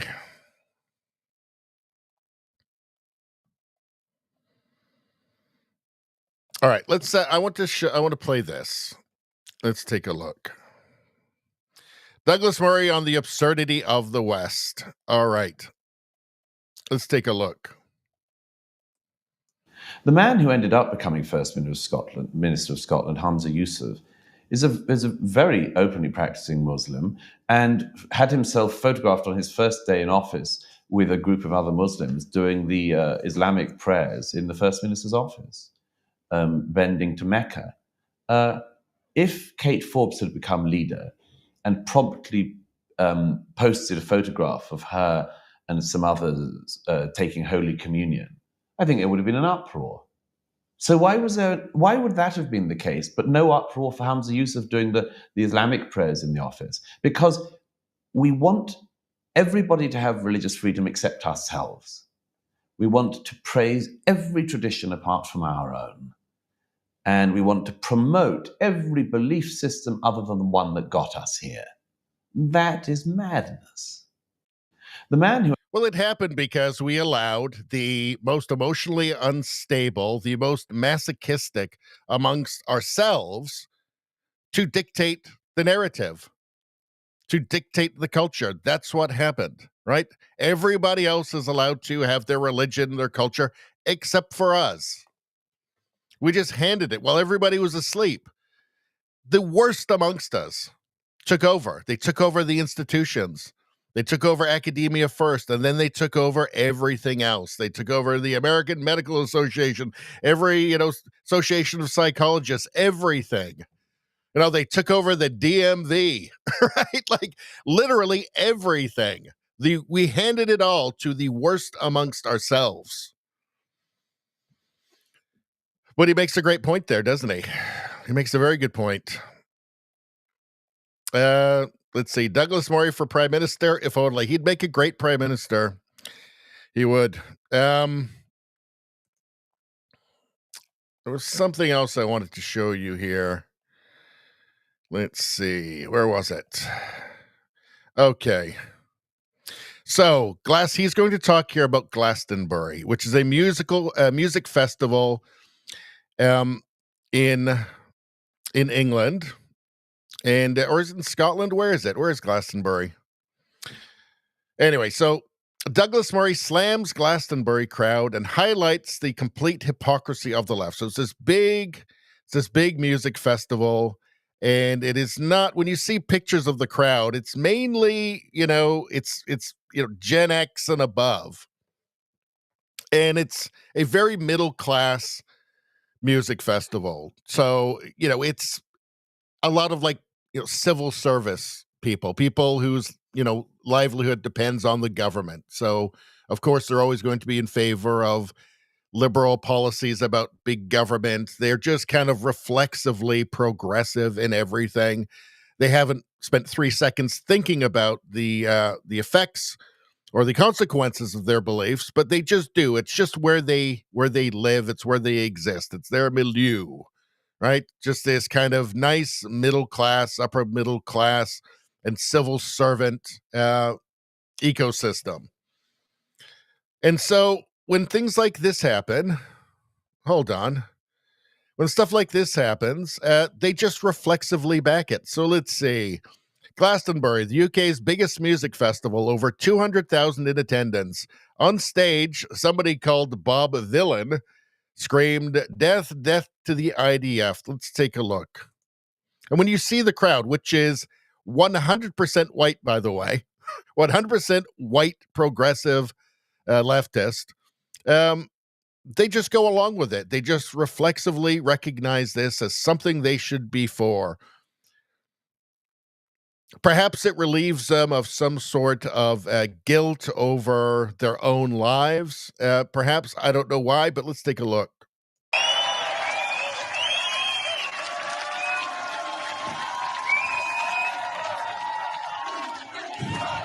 Free, free, free, free, free, free. All right, but have you heard this one though?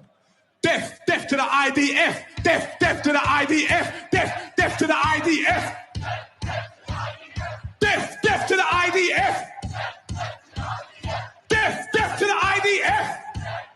There's a lot of gray hairs in here, all shouting that, all chanting that. I just find it weird. It's kind of depressing. These are just a bunch of drones, right? They are just happy to just kind of, whatever demands are made of them, whatever kind of shallow and easy demands are made of them by progressivism, they just go with it because it's just safe. It's safe. It's the safest thing in the world for them to chant.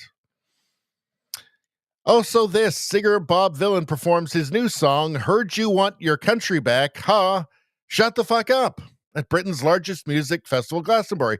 So he's saying to these people in the crowd, you've lost your country.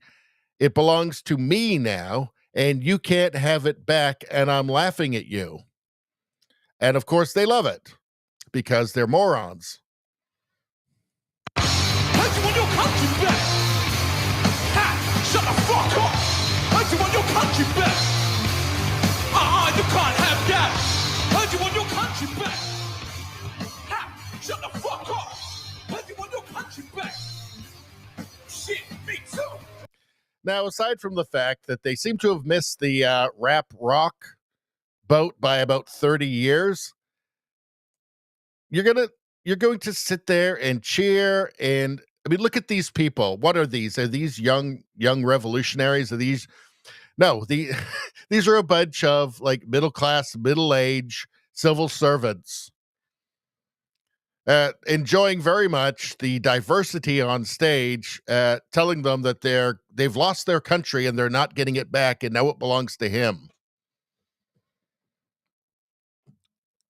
Have you ever seen anything more pathetic? Have you ever seen anything more pathetic? This is just the death of Western civilization. Isn't it? Isn't it? The stupidity. The stupidity. When the Western world is a shithole, these are the people that we are responsible. This guy here, this guy. What is he? Is he a young rebel? Is he a punk? No. What is he, like 60? Which is half the look. Here's like an old lady there, right? The boomer crusade is something that's fascinating, and it's happening all across the Western world. But when the West is a shithole, when Europe is a shithole, okay, and these people are afraid to leave their houses, their apartments, they will be to blame for it because they invited this upon themselves, and they not only that, they celebrated it with a smug sense of superiority over the people trying to warn them. Don't hand your country over to a bunch of race communists. It won't work out well. But let's get back to Douglas Murray on Glastonbury here. Let's take a look. Glastonbury is an exceptionally well-protected site. It calls for... Oh, by the way, yeah, Glastonbury, there's a huge fence around it. A huge fence around it. It's to keep people out, amazingly. Isn't that interesting? Borderless world, but has the strictest borders around it to prevent the plebs who don't have hundreds and hundreds of pounds to spend from being able to get in. If there's one thing that signals the depravity of that worldview, not much more than 18 months ago, a music festival like that had hundreds of Hamas terrorists come into it and, as I recount in the book and from first-hand testimony, go and rape women and gang rape girls and shoot them in the jaw and shoot them in the genitals and murder and torture and abduct. And that happened at a music festival. And as I say, one has to resist the temptation of thinking this. But maybe the only thing that would ever wake up people like these moral reprobates at Glastonbury is if that happened to them and their friends. And how would they feel if it did? If people around the world supported the people who did that to them. And I pray God they never have to discover the consequences of their own semi-thought. I'm sure the irony was completely lost on the 200,000 imbeciles, of nice little civil servants at Glastonbury. I'm sure the irony was lost, but what do these people think?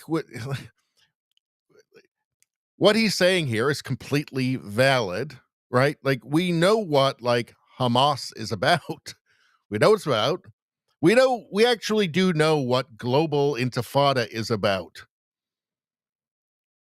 It's about exactly what happened October 7th, but everywhere.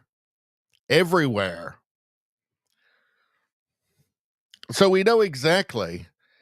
The question at this point is, I mean, I think the United States accepted, because I think the United States has seen the fork in the road and taken the right path. But, Europe, is it too stupid to survive? That's the question. I mean, of course, there are many, many people there that see the dangers ahead that they're already in, right? But is there just enough of them? Are there too many imbeciles? Are there too many just reflexive empathy people? Suicidal empathy people? I don't know. We will find out. It's entirely possible that there are too many of those people. All right. So what? We're at hour 46. I said it was going to be a long one. I think it is. All right. Let's see. What are you guys talking about? This is a great time to say, if you're not subscribed to the channel, subscribe to the channel. Also, like the stream, super important. Everybody's doing it. Everybody at Glastonbury liked the last stream, of course. You know, the only problem with Rumble is great. I love Rumble, and it's my best platform. The only problem is that right now there is like no discovery. No new people are finding my channel. So if you tell people about it, at least, maybe more people will find out, but nobody is discovering the channel on their own. It's just, that is the problem. There's no discoverability on it right now. I think it got a lot worse when they created that lineup that starts like in the morning with like Crowder, and then it's Tim Pool in the quartering, and they have that lineup that goes all through the day and they all kind of connect. I think that kind of hoovered up a lot of the people, and it seems since they did that, there's just no discoverability. No, the only people that are subscribing now are people that are trying to sell me fake subscribers in the comments. That's pretty much it. So if you can, but I'm saying that I love Rumble. Rumble's my best platform by far. I've got an awesome community here, but the only way the channel will kind of grow on Rumble right now is if people just kind of, I don't share the content, tell people to, on social media or whatever, to check it out. If you want, you don't have to do that. I'm not trying to pressure anybody. But yeah.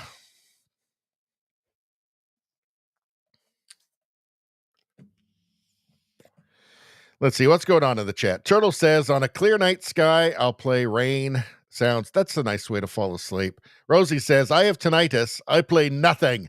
I play nothing, says Rosie. I love silence, unless I want to sing or dance or be entertained. To sleep, nothing.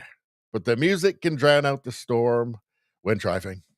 I like the sound of rain while I'm trying to fall asleep. I don't play it, but maybe that's a good idea. Generally, I do like the sound of silence at night. But I do also like falling asleep to the sound of rain. Maybe I should get out some rain music or something and play that. See how that does. Let's see. JDL, how you doing? Let's see. Turtle says, no third-party Musk. Lincoln Project joined his party. Oh, God. Yeah, Musk just needs to stop with it. I think Musk is incredibly valuable to Western civilization, but the third-party stuff, I mean, I don't think he's serious about it. He knows that would not be good. He knows that, anything that would hand the reins to the Democrats would be a disaster for the United States and Western civilization generally. They'll have USAID back up and, spreading their weird anti-Western civilization, spewing their weird anti-Western civilization, anti-free speech, anti-capitalism poison all over the world. It would just be a disaster for, again, not only the U.S., but the entire world. So I can't believe that he's actually serious. He would follow through with that. I mean, do you want to be associated with the Lincoln Project? Yikes. So he's got to cut that stuff out. All right.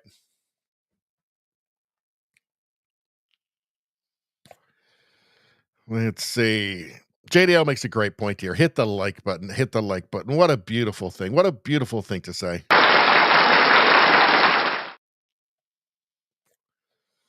Let's see.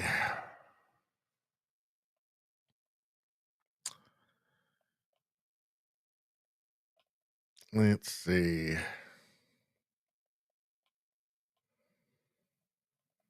JDL says Epstein case is closed now. Just heard. Well, that was not what everybody was expecting.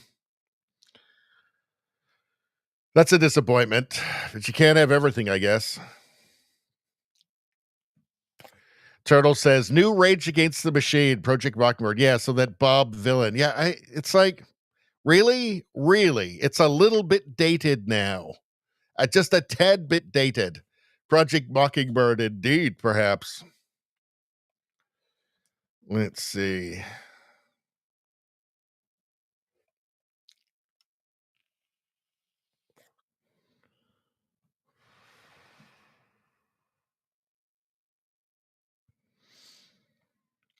Randall says, if it happened to them, talking about the Glastonbury crowd, they would catch Stockholm syndrome faster than catching COVID after getting jabbed. I think you're right. Let's see.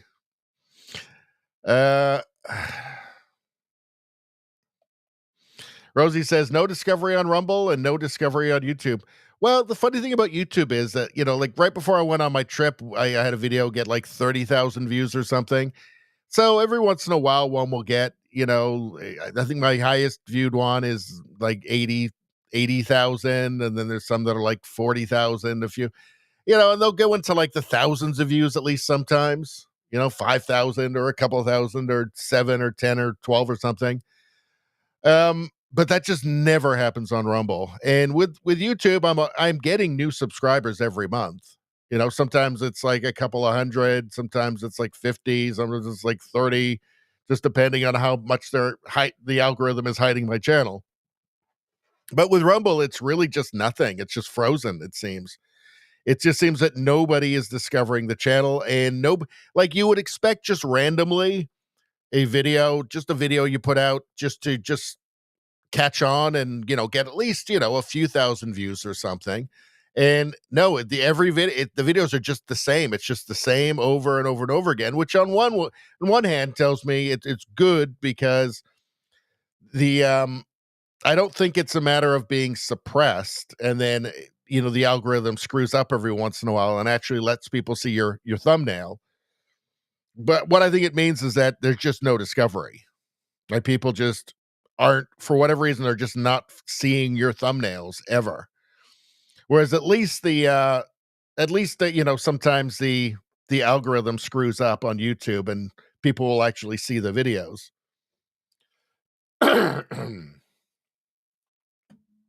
What about James says, you are showing up on YouTube, Brady B, you got like 5 likes there.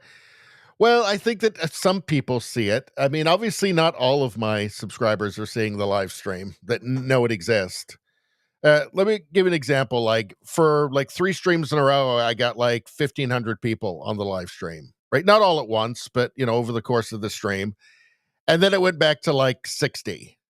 So that's just not normal. That's not organic, right? Something happened with the algorithm, and all of a sudden my subscribers knew I was live. And then I guess they caught it. The algorithm, was updated or something, and then it was shut right back down again. That's not organic, right? You don't go from a video with 80,000 views to the next one has 50. That's not organic. You don't go from, 100,000 views in a month to 4,000 just for no reason. You're doing the exact same thing. Like, that's not organic. That's the algorithm at that point. That's intentional choices being made by people that are programming the algorithm, right? You don't just suddenly have a 90% drop from what you were doing 3 months previously and have it just sit there for 6 months like that. That's not organic. Not when you're doing the exact same thing.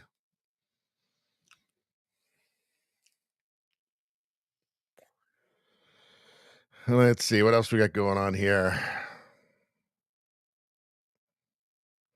Rosie says, PSYOP is still my contention. Third party, pick up the Trump haters. Midterm elections, steal 5 to 8 House, 3 to 4 Senate, make a majority.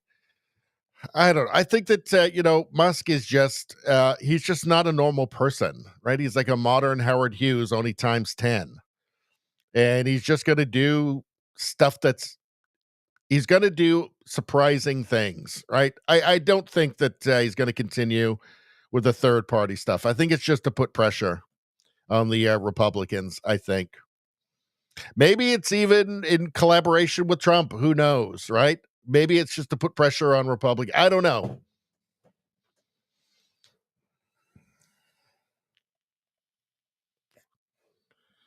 Let's see. All right. Let's see. Xerxes says, Elon Musk is a punk. Well, he is a little bit punk. I don't know if he's a punk. Let's see. Chef Rico says you're in my feed. Well, that's good to know. And we get to see you, Chef Rico. Thanks for joining us. Let's see. What else we got? Okay, we're going to get back to the stories in a second. I'm just going to. All right. Nevada says Elon seems immature sometimes. Yes. He's not a normal person. As Chef Rico says, Elon is just pissy. Yeah, Trump and Elon are two singular figures, right? To me, they are the two main historical characters right now. And they're not normal. These are singular people. They have to be, otherwise they couldn't have achieved what they've achieved. Right? So you just can't expect them to adhere to what you would expect. I don't, right? They're gonna do things their own way. They're gonna do things you don't agree with, but with Trump, he said lots of things where I've gone, oh, did you have to say that? But then it works, right? Then it works. These are just a different kind of person. These are, the great people of history, great man theory or whatever they call it. These are just giants in history. These are people that they're not going to be chapters written about them in history books. There's going to be many, many books written about each of them.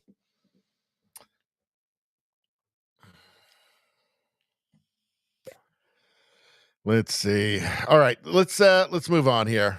What do we got next? Let's look at a couple of memes. What's going on here? Did I add any extra ones? I think I added a couple of extra. All right. Hold on, baby. I'm watching deportation videos. Oh, it's spicy. This is a spicy one. But deportation videos are good. They are very good. Liberal women, when they see Donald Trump, whoa, yikes. Yikes, scary. A liberal is somebody who wants you to think like them. Yes.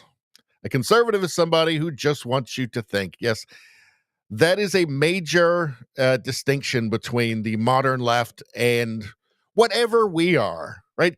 Conservative, the right, whatever. To me, it just seems like sanity. It's sanity versus crazy, batshit crazy, lunatics. And the fact that we can actually tolerate people who differ with us on things, that we have minor disagreement. You can't have a minor disagreement on the left, right? You're immediately denounced and tossed out, and you're all of the worst people of history. It's really what distinguishes the two, and why it's conservatives or whatever we all are just seems so much happier. Let's see. Many such cases, declaration of memes. Aren't you a right-wing extremist? Nope, just a Democrat from 20 years ago. I've showed you guys clips of Hillary talking about immigration and the border and illegal immigration, right, from 20 years ago. And if she said the same things today, she'd be called all the same names they call everybody who says anything rational ever. Now, she was just following whatever was the political current at the time, of course. I'm not sure she has ever actually believed anything. And I certainly do not have any information that would lead to her arrest. I just want to make that clear. Let's see. What do we got going on? So, oh, good Lord. We're talking about, I guess we're going to stay with Europe again for a little bit. 2 hours. So we've got the glitch coming. The glitch is coming soon. Subscribe to the channel and like the stream, everybody. Just do it. Do it now. From Peter Lloyd. Knew it. This is the woman who created the public service posters. This is the woman who created the public service posters in Germany, which showed white women, so German women, molesting one-legged migrant boys in swimming pools. Oh, boy. More proof that liberal women will destroy the West. So in the EU, this is for the EU generally, but you can basically just transpose it across any European country. Let's see. So they've had a lot of migration over the last 10 years, and you can see sexual violence and rape numbers going up, almost doubling up here from just 2014. So I think we all know what's happened. with mass immigration and where it's been coming from in Europe. So yeah. So they've got an increasing problem, so they had to deal with it. So they got this person who's totally sane and has totally sane beliefs. And they got her to make this poster. It says, "Stop Grabschen verboten. Grabschen verboten, German woman. Stop." Stop assaulting those one-legged, Syrian immigrants. And there's a turtle there saying something. I don't know what it says. Probably Papers, Please. Yeah. So that's the problem in Germany. That's why you've seen this increase here. It's because of those German women harassing one-legged immigrants at public pools. This is suicidal, right? This is suicidal empathy. This is just I guess they just don't want to have a culture anymore. Like, I think in Germany, there's nobody alive from the 1930s and 40s that did anything, right? Maybe there's some very old people who were babies, but like, it doesn't mean that the people in Germany right now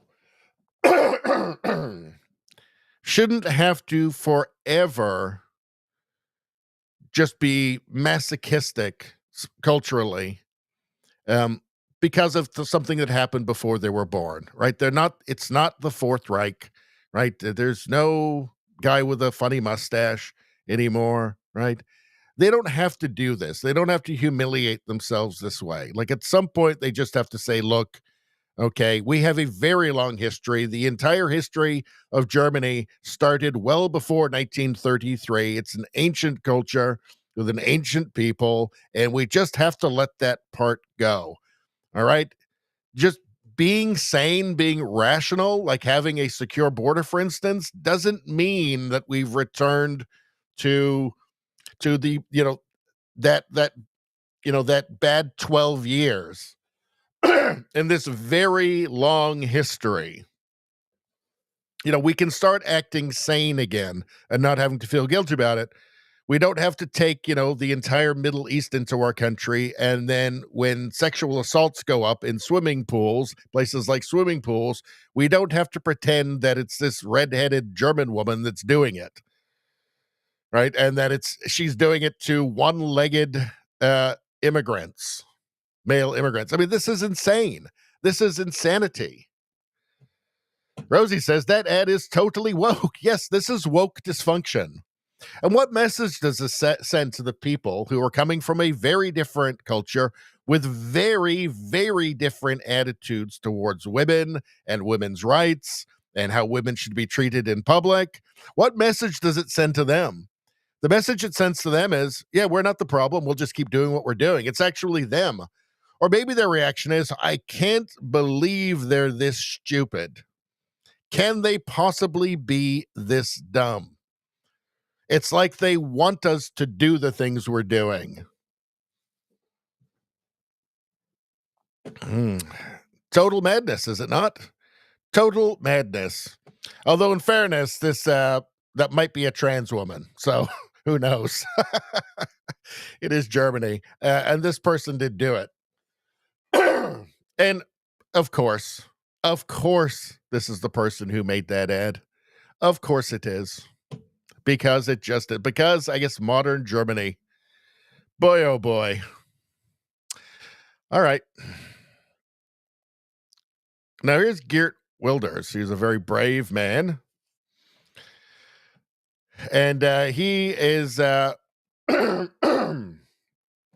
know what? I've already showed this to you guys. I forgot. Okay, we don't need to do that because we're going long tonight. So let's just move on. All right. Let's get back to the chat for a second.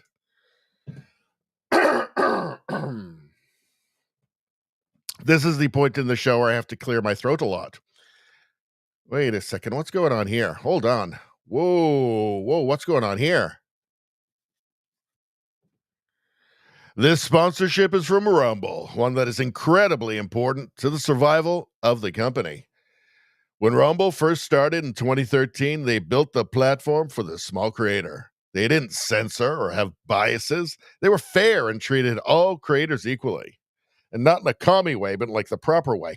No one thought platforms would censor political conversation or censor opinions on COVID, but they did. Facebook, some people call them wokebook, admitted they felt a pressure from the Biden and Harris administration. That is just absolutely pathetic. Rumble did not. They held the line. They held the line against all those dirty, filthy, authoritarian communists. They are attacked daily for giving us a voice to talk to you. They are attacked in corporate media. They're attacked by governments like France, I think Brazil too. They are attacked from brand advertisers who refuse to work with them. Well, I don't like it. I'm not going to stand for it. Those cheese eaters in France attacking free speech and Rumble. If they're attacking Rumble, they're attacking free speech. I call them cheese commies. Corporate America is fighting to remove speech. Rumble is fighting to keep it. Rumble won't survive with brand advertisers. They don't get much of it. Watching our show on Rumble is the most they can ask from you. But if you really believe in this fight, and if you have the means, only if you have the means, one major way you can help Rumble survive is by joining Rumble Premium. I did it, and I can tell you right now, no lie, it was the happiest day of my life. Join the community that believes in the First Amendment and believes in our human right to free speech. I'm so glad they say that in the script. The human right to free speech. It's the most important one.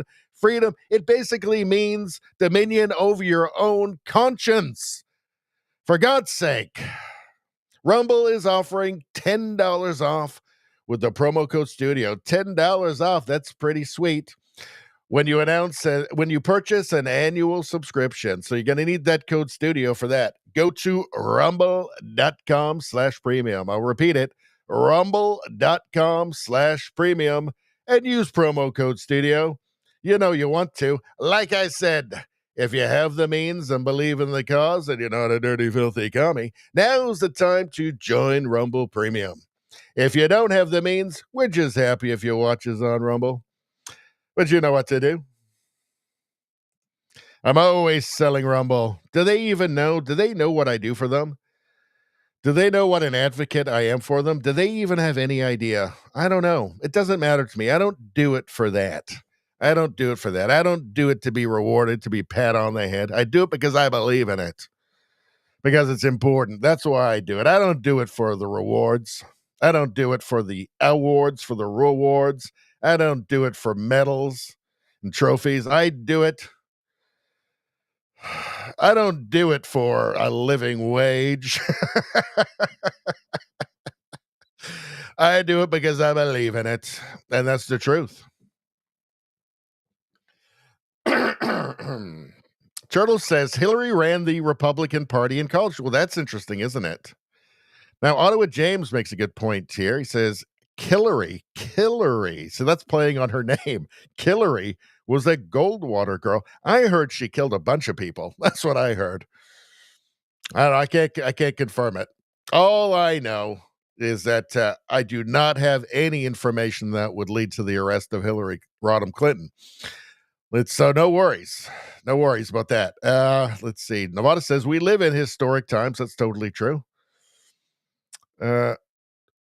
Turtles makes a great point here. This is a very salient point. Be aware of groping white obese women. Yeah, if you're planning a trip to Germany, you've got to be careful. It's a real problem there. Always has been. Let's see. Nevada says Hildebeest is a stinking commie. Hildebeest, that's a good one too. I think Killary is my favorite though. It's just so concise. It's so perfect. Let's see.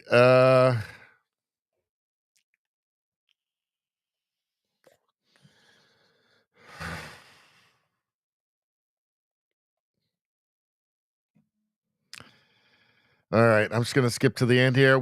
I'm taking way too long tonight. Let's see.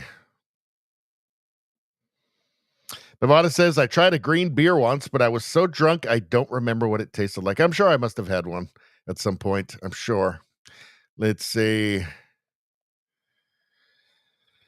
JDL says Putin equals articulate statesman. Well, this is one of those things that, one of the kind of the madness of the modern West right now is that you can't state just objective fact without it being politicized, right? Like whatever, like I'm not like, I don't love Putin, right? I'm not like a Putin fan. I'm not like a cheerleader for Putin or something, right? But he is articulate. He is an articulate statesman. Clearly, that's just a fact. That's just a fact. That's the sort of thing that like you can't say in the mainstream media.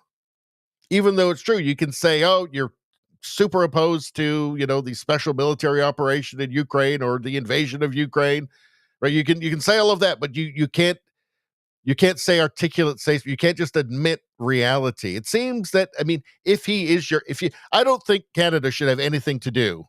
I don't think there's any national interest for Canada in that part of the world, personally, right? But, if I did, right, and I was taking sides, it would be a no-no to just admit reality, right? And I think especially within the most serious issues like war, you ignore reality at your own peril. So yeah. Anyway, let's keep going. Let's keep going.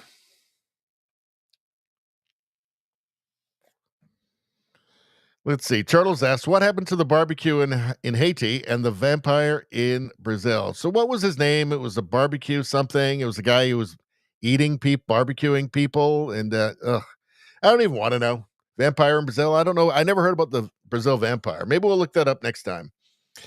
Let's see. I want to remind everybody that if you're a Rumble Premium member or if you're a channel member, tomorrow you can watch the premium only live stream. I have to do 5 hours a month to stay in the creator program with Rumble. So we're going to do, I think, a couple hours of a Rumble Premium only content tomorrow night. We're going to be looking at George Soros and the Open Society Foundations. So that's going to be a big one. We're going to do a deep dive into that, people. It'll be like a couple hours just on that. It'll be a beautiful thing, a beautiful video. Everybody agrees. Beautiful. Let's see. Radio Baloney is the best. The others are losers. They're losers.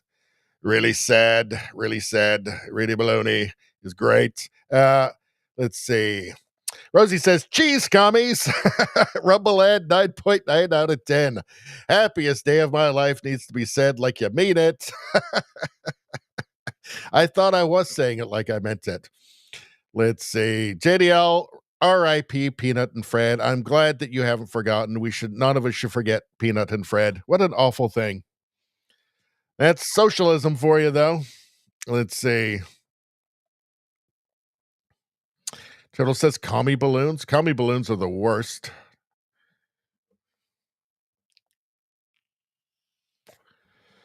Let's see. Something about a trans sturgeon. What is that? Like some sort of trans fish? Oh, trans surgeon, not trans sturgeon.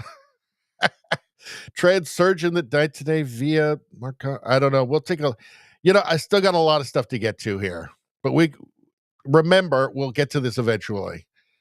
Let's see.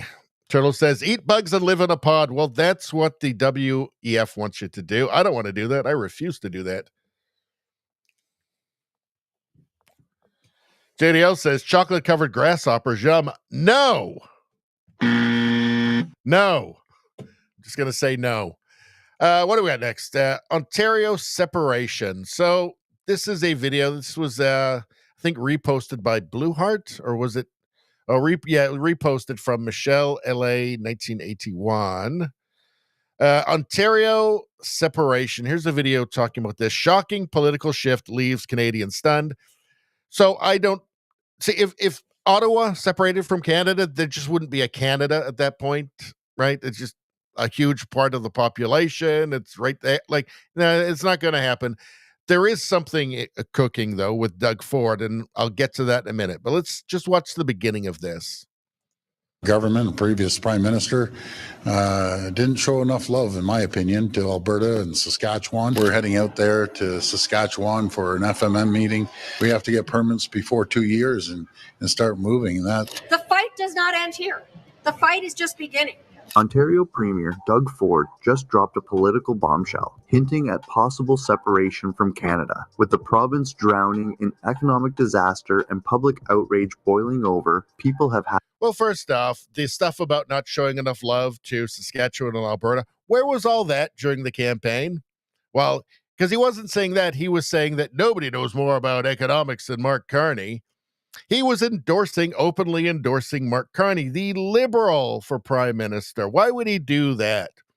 Why would he do that? The tough talk came afterwards. Well, I don't think it's a big secret. He wants to be the federal conservative leader. He wants to become a prime minister.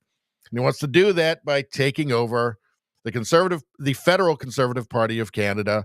That's why he sabotaged Pierre Poilievre in the election. Shamelessly. Totally shamelessly. Totally shamelessly. I know personally I will never vote for Doug Ford. He's not a real conservative. He just goes with which way the wind is blowing. He's an opportunist. He's governed like a liberal. He supported the Liberals in the last election. I'm sorry. Nobody knows more about economics than Mark Carney during an election. Fuck you. Fuck you. No, he's waiting. He's waiting. He thinks he's going to be able to take over the federal Conservative Party and become prime minister. That's what's going on. He has no intent. He is not going. For one thing, Ontario can't separate because then there's just no country at all, right? There can still be a Canada without Alberta. Without Ontario, no, there's just no country at that point. There's too many people there, too much of the population, too much of the industry there. No, that's not going to happen. Ottawa James says, Doug Fraud. That's what he's calling Doug Ford. And I tell you what, I love it.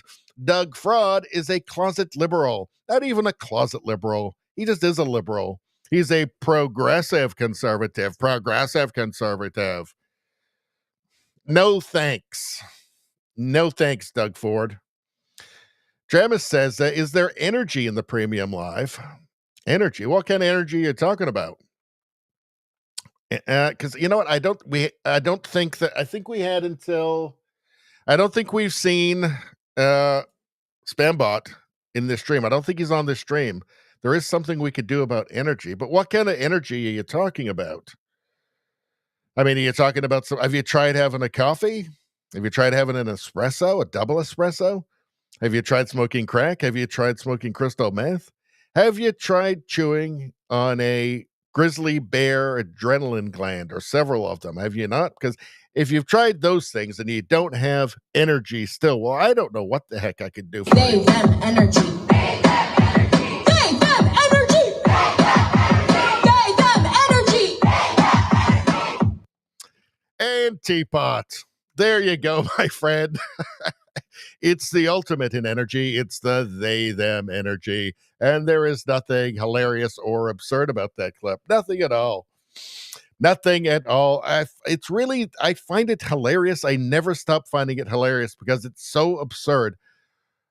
It's just, so the whole they-them thing is obviously ridiculous. This is just made-up imagination land. It's not real. And then they say energy. And then the salesperson for this energy is the most ludicrous person to sell the they-them energy that they could come up with, but also totally on brand. I find the thing hilarious. It's just pure Monty Python. But some of you hate it. And also, I've made an agreement that when I show that, because we had some very hardcore negotiations on this channel about it, because it's split down the middle. People either hate it and threaten to leave the channel, or they want it. They they think it's funny, as I do. So the negotiation is that we have to show chocolate when we show that. It balances out, I think, in a nice way. There you go. Look at that. Yikes. There's some nice chocolate there. My favorite is these chocolatey bits here. I bet you there's some crunchies in there.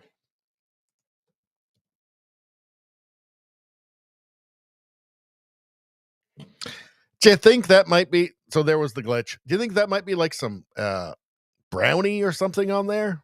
chocolate chip brownie or something. I don't know. Very good. But anyway, that's the palate cleanser for the they them energy for those who despise it. All right. So that was the glitch, and that resets the chat anew. Let's see.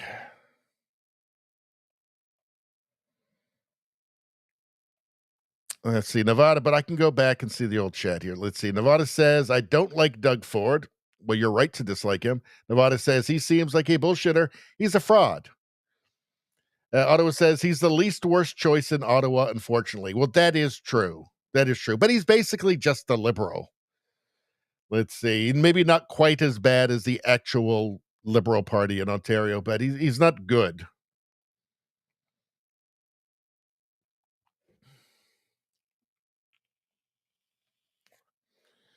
Let's see. All right, let's move on. We still got lots to get to. Lots to get to. So what do we got? Okay, so that's my thoughts on Ontario separation. I just don't see it. We can move on to the next tab. Oh yeah, so this is Woke Mind Virus Canada edition, or maybe we should say Woke Dysfunction Canada edition from Alberta Plumber. Rolling on the floor laughing, play stupid games, win stupid prizes, I guess. I personally know 5 or 6 apprentices who did this. So from Canada Proud posted this. The Department of Employment says a large number of men were able to take advantage of a Liberal government program to double grant money for women in trades because, quote, applications were approved based solely on the apprentice self-identifying as female. It's too perfect. So it turns out it's quite easy to take advantage of the total and utter incoherence of progressive ideology. So they're trying to force job equity into the trades, essentially, trying to force women into jobs that they don't want. But also they're saying that just anybody who says they're a woman is a woman. So it kind of, I mean, it would seem so much easier to just let the people do the jobs that they want, right? Men and women are not exactly the same. They don't physically, we're not the same. Women, generally speaking, physically are less equipped to do trade work, to do trade jobs, right? To do difficult physical labor. It's just the way they is, and psychologically, they're less likely. I'm not saying none, I'm just saying less likely to want to do it and to be fulfilled in that kind of work. Generally, they want to work with other people. It's why you see them dominate things like teaching and nursing. Men are much happier certainly know I am, to work alone. Men are much happier being like an electrician who's going from job to job.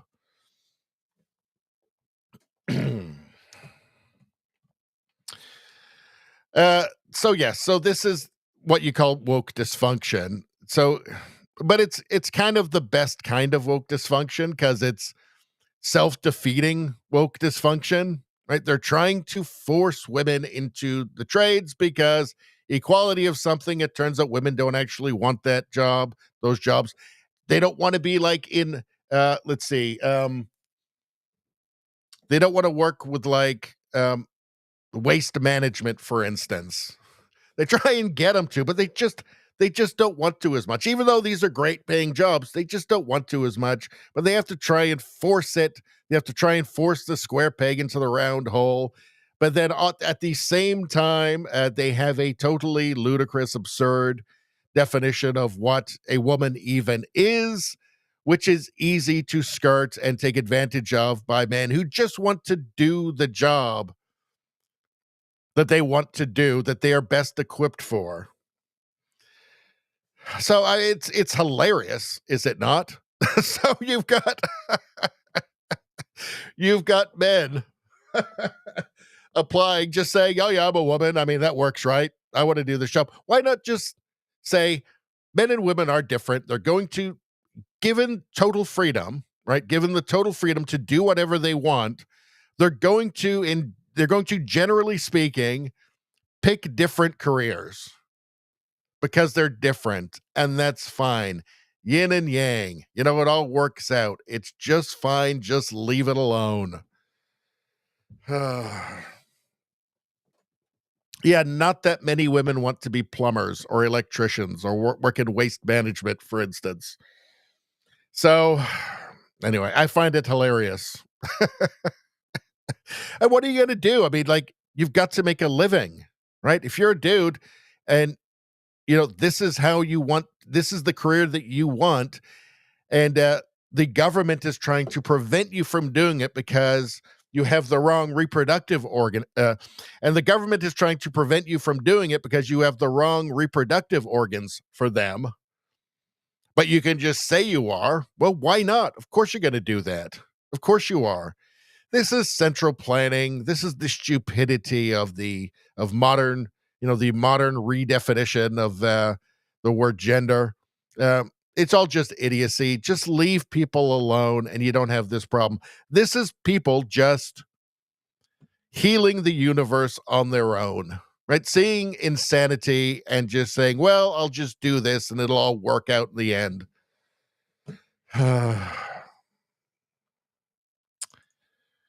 Totally crazy. Totally crazy. Anyway, so that. All right, we already covered that stuff. What's going on here?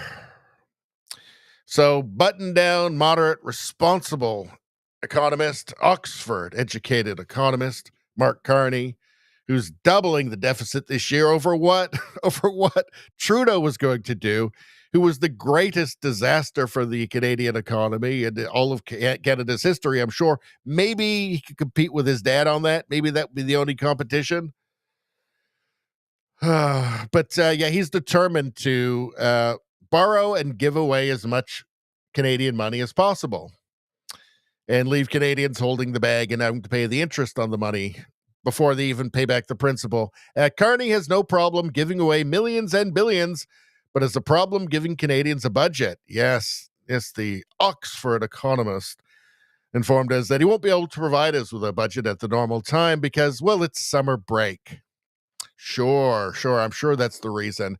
73 million to the United Nations. So this is just a pittance of the money they spend. Let's see.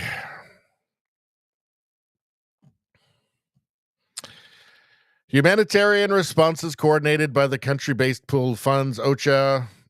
I think at this point we're all starting to suspect that this money is all just grift, and none of it goes where it's supposed to go, and it's going nowhere. It's just enriching people, NGOs, and corrupt officials wherever they're sending this money. Canada has tent cities now all over the place. In every city, there are encampments, lots of encampments of homeless people. We could use the money ourselves. How about that? I wanted to show you this too. So there's the UN World Economic Forum, of course, February 21st, 2025. He could have put a stop to this. Of course, he's not. He was on the board of the World Economic Forum. Mark Carney was. 1.5 million there. Yeah, it's actually depressing. It's actually just depressing at this point. Just keep throwing this money to giving this money to people that hate us, actually. That's what's happening. All right, we're at the last tab. We're 2 hours and 30 minutes in. It's crazy. What's going on here? That was so close. I don't know if this is real or not, if this is staged, but let's take a look. Oh, I can't play the music. All right, hold on. Let's just play this. So look here. What the heck is that? Is that a snake? All right, so watch right in here. That looks like a real snake. Yeah, that's definitely a real snake. When I was looking at it earlier, I thought maybe it was like staged to get views, but no, that's real. That's a real snake there. a scary one. I don't know where this is. Thailand or somewhere in Asia. These guys, actually, the expression on his face looks pretty concerned too. Ooh, look at that. I'm glad that doesn't happen to me. Yeah, look at that. Scary. Yeah, I'm glad I don't live somewhere where that happens. No thanks. No thanks. Now, I certainly hope that they went back later with some cans of gasoline and burnt that snake. I would expect that at least. Breaking, why is the FBI harassing a 12-year-old minding his business at home? Do you know what? I was going to do a deep dive into this and find out if it was real or not, but you know what? I think I'm too tired now, so we're going to have to save it. We're going to do easy stuff. Let's see. I want to get back here for a second. Hold on.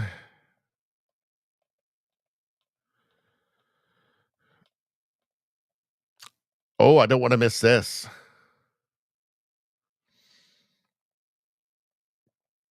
Dramus Eves. Dramus Eves has done the best thing that anybody can do for my channel. This is the best and most generous, the best thing you can do. Dramus gifted a subscription to Radio Baloney, channel membership to Xerxes. This is a beautiful moment, people. And you know what that means? Dramus, guess what?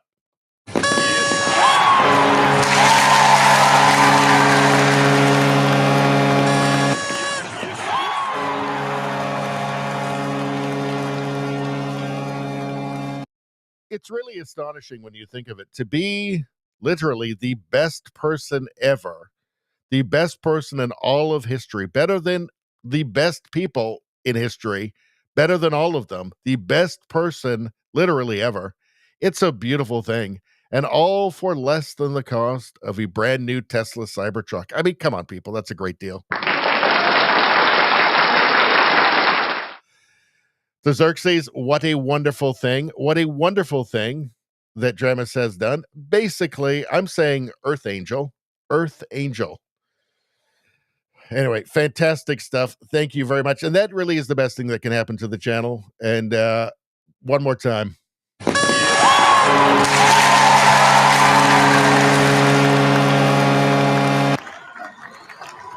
It brings a literal tear to my eye. It's so beautiful. All right, let's get to the... Should I do a bit more chat here while I'm at it? And let me just scooch back and see if there was any other of those. I'm not seeing any. Okay, awesome. All right. And okay. All right. What are you guys saying? JJ Nevada says Ford, talking about Doug Ford, or some people call him Doug Fraud in the chat. Doug Ford is a conservative in name only. Yes, I believe that's correct. Randall has a great idea here. Let's start a company, the They Them Energy Bar. The They Them Energy Bar. I think you've got something there. It's a thick squat bar. And it's greasy. It's very greasy. Let's see. All right. Let's see.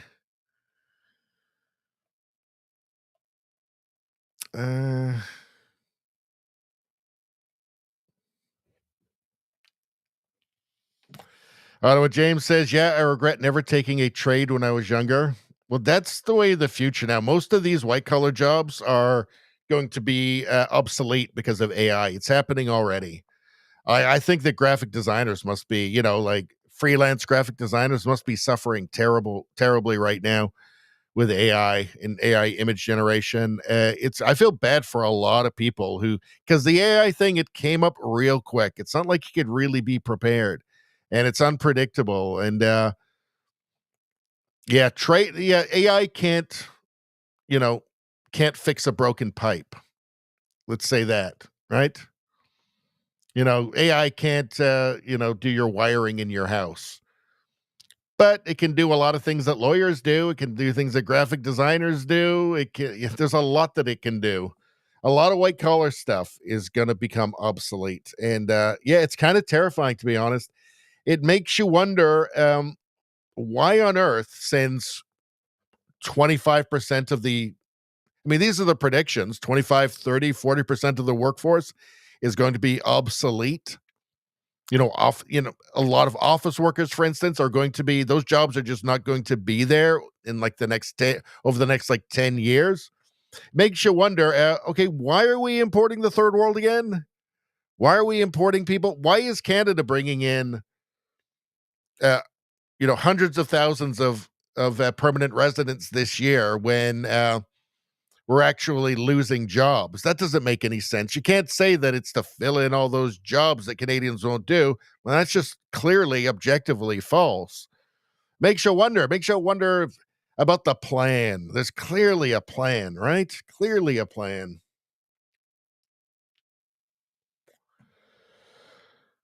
Let's see.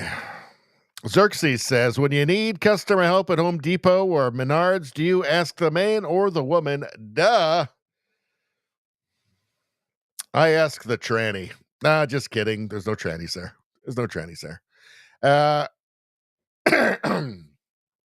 Nevada, does anyone remember the He-Man's Women Haters Club? Little Rascals. Nevada says, hit Spanky and Alfalfa. Yes, I do remember that. Maybe you're all too young. I remember that. I think they all turned into like Spanky and all them. I think they all ended up with bad ends, didn't they? Maybe we'll do the premium stream on that at some point. The deep dive on what happened to all of the Little Rascals.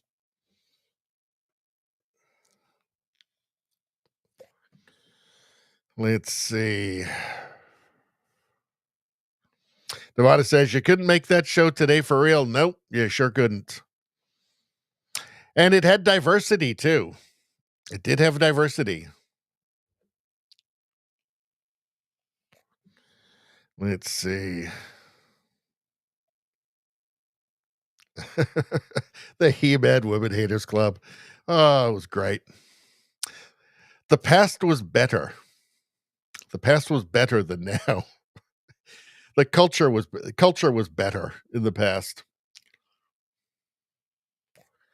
It was definitely a lot better before rap rock. Rap rock really ruined everything, in my opinion. It just broke Western civilization. It's cursed genre. Hey, radio streamer, how you doing? Good to see ya. Says, hello, my fellow degenerate basket of deplorables. Well, that's what we are. Just checking in and hitting that like button. Well, thank you for hitting that like button. That's what thoughtful people do.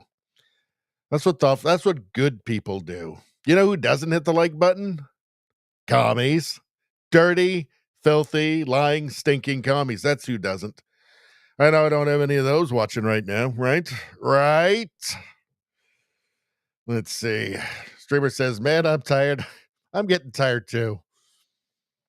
Nevada says, past was way better. I think the 80s were the height of Western civilization. I will never back up from that. Let's see. Ottawa James says, I never liked rap. Never liked rap. There's a little bit. I mean, any genre, there's going to be at least some small percentage of it, which is good. But I was never like a rap guy. I never wore baggy pants. Let's see. Well, I mean, I wore baggy pants when I was skateboarding, but it was for skateboarding.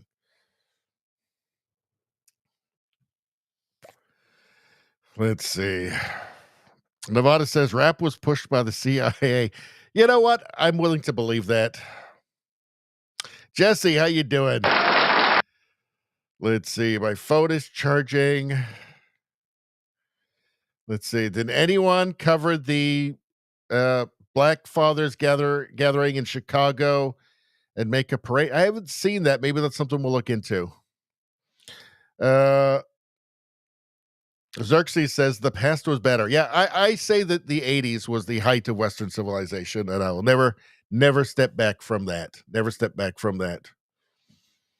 Let's see. Washington's Ghost. Back It Up Terry. See, I didn't know who Back It Up Terry was until I saw this. Back It Up Terry had his own float in the 4th of July parade. So here's a guy. He's Back It Up Terry. Have you ever heard of Back It Up Terry? Hell yeah, Back It Up Terry. He's waving. Who is Back It Up Terry? I don't know, but I like him. I just automatically like him. Let's take a look. And he appears to be, is he in a wheelchair? I don't know what he's sitting. Anyway, but let's look underneath here because it explains who Back It Up Terry is. Apparently this, which I've never seen. Bag up, Terry. Put in reverse, Terry. Put in reverse. Oh, Lord, jeez. Oh, Lord. Oh, jeez. What you doing, Terry? Terry,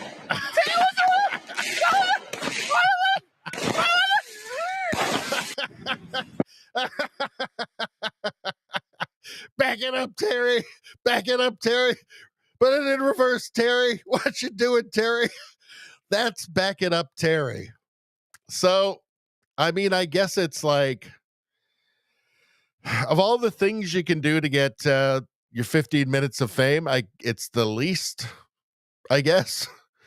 But he's a local celebrity now, and I don't blame. You know what? I like it. I'm glad they're celebrating Back It Up Terry. It's perfectly absurd in just the way that I like it. I'm now a fan of Back It Up Terry. I like it's Back It Up Terry and family. And family. So it's not just Back It Up Terry. It's the whole family. What could be better? And you know what? I love Back It Up Terry and the family because look at those American flags. 4th of July parade. They're all waving American flags. I love it. I think that I think more people need to know about Back It Up Terry. I think should become a serious folk hero. And I'm loving it. I love Back It Up Terry. I am now a lifelong supporter of Back It Up Terry and his family. Back It Up Terry and family. And family. I think these are good people, and I will support them forever. Hell yeah. Back It Up Terry. Love it. Love it. Folk hero, if there ever was one. Loving it. I want to see what you guys are saying about Back It Up Terry. Jesse says, I can't skateboard. I'm goofy footed. I feel like I'm taking over. I can't skateboard anymore. I haven't skateboarded in a very long time, and I probably shouldn't because I would hurt myself, injure myself terribly. And Rosie says, do you know Tony Hawk, Richie? Yeah, I remember Tony Hawk. Well, he's still around, Tony Hawk. He's like the most famous skateboarder of all time. Let's see. Ottawa James says 90s weren't bad. The 90s were pretty good too. 90s were, yeah, Star Trek The Next Generation back in the 90s. That was good. The music started to go since, 1995 onward, the music started to get worse, but 90s were good too. 90s were good too. Let's see. Radio Streamer says, Back It Up Terry meme is a classic. This is the first I've ever seen it. I've never seen it before. Jesse says, still plugging Richie every chance I get. Thank you very much, sir. Thank you very much, Jesse. Let's see. Rosie says, I would be a great skateboarder, but I am forbidden. My husband says I would not be a good horn ornament. Straight into a car. Run over by a car immediately. And who would be driving that car? The patriarchy. The patriarchy holding you back from skateboarding. It's so sad.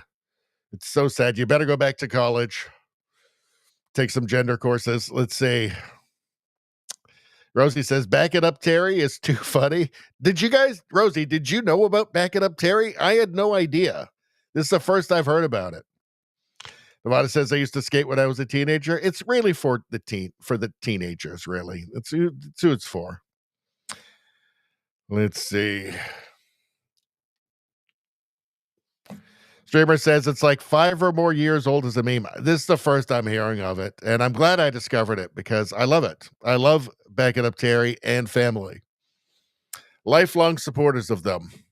So, Joe Rogan podcast news. I often talk about how Canada is a cautionary story for the world.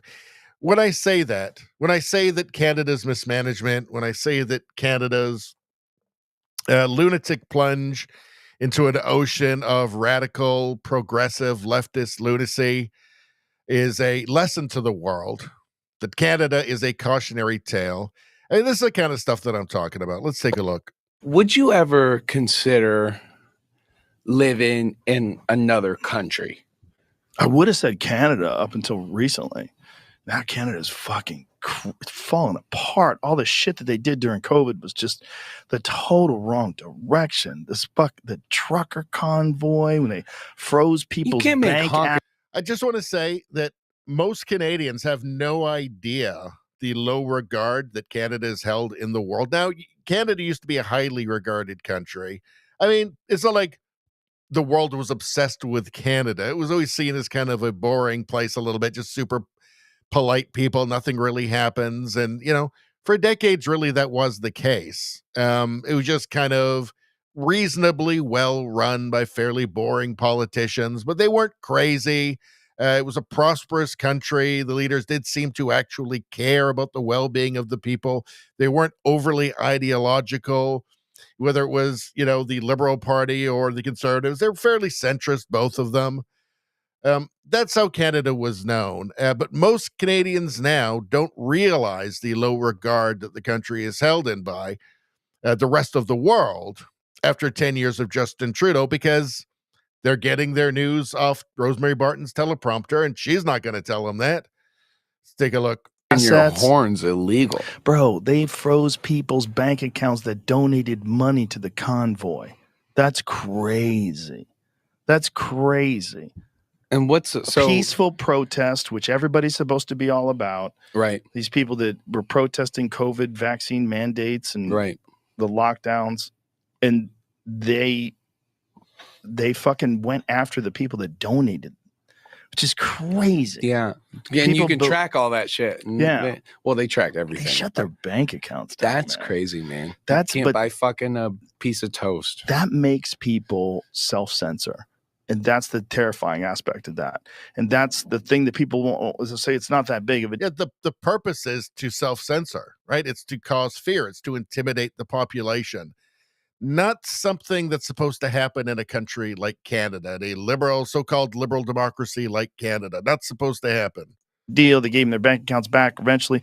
Look, that's sending a very... Eventually? What does that even fucking mean? What does that mean? It's sending a very clear message that they can fuck with you in ways that you probably hadn't thought about before. They can fuck with your money. They can close your bank Never down. even thought about it. Never thought about it. Never even thought about it. Yeah. Yeah. It seems crazy to people outside of Canada, to sane people outside of Canada, but even like non-political people, like Post Malone isn't a political guy, right? He's like, yeah, that's insane. Like Joe Rogan and Post Malone don't have any expectation of that happening to anybody in the United States. Even under Joe Biden, you wouldn't have had that expectation. At least not yet, right? Or Kamala Harris, at least not yet. But most Canadians have no idea that this is the way Canada is seen by many, at least, many outside of Canada, politically aware people outside of Canada, right? That Canada is mocked in places like Sky News. I've shown you newspaper front pages with, Justin Trudeau in one of his costumes being called a buffoon on the front page of an Italian newspaper. Most Canadians have no idea that Canada really has become a cautionary tale to the world, and just how shocked many people in other countries around the world were by the far left, authoritarian, draconian measures. By far the most draconian measures in the world, actually, regarding COVID. I mean, the Emergencies Act, did anybody else enact martial law over a peaceful protest during the pandemic? No. Most Canadians don't realize how extreme that was, how draconian that was. I mean, and that's evidenced by the fact that the Liberals managed to get elected to a fourth term in the last election, which is utterly, totally shameful. I'm sure baffling to people like Joe Rogan or Post Malone, people who aren't even really very political at the end of the day. What's going on here? So it says, let's see, liberty, guns, beer, and titties.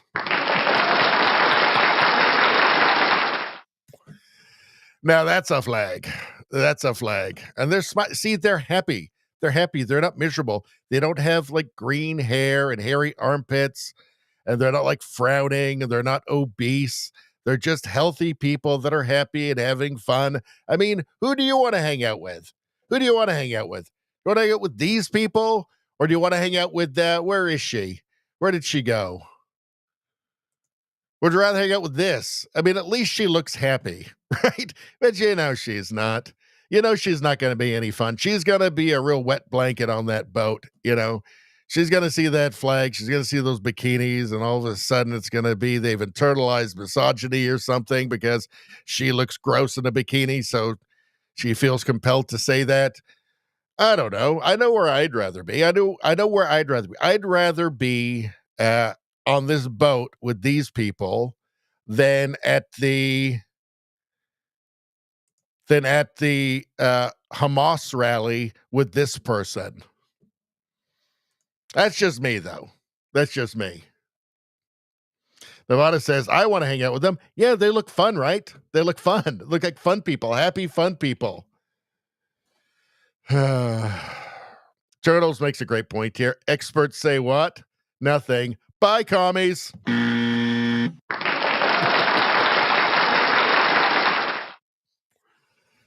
Let's see. What else is going on here?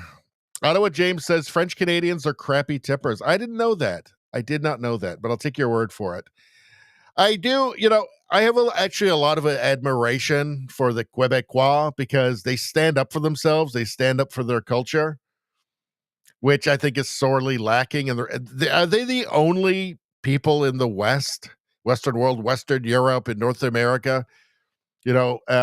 I guess outside of the United States now who made the right choice, but they're the only people that actually, European heritage that actually stand up for themselves and aren't ashamed of their culture and promote their own culture. They're the only ones at this point. It feels like it. I admire them for that. I think they get too much money from the rest of Canada, but I admire them for their for not hating themselves.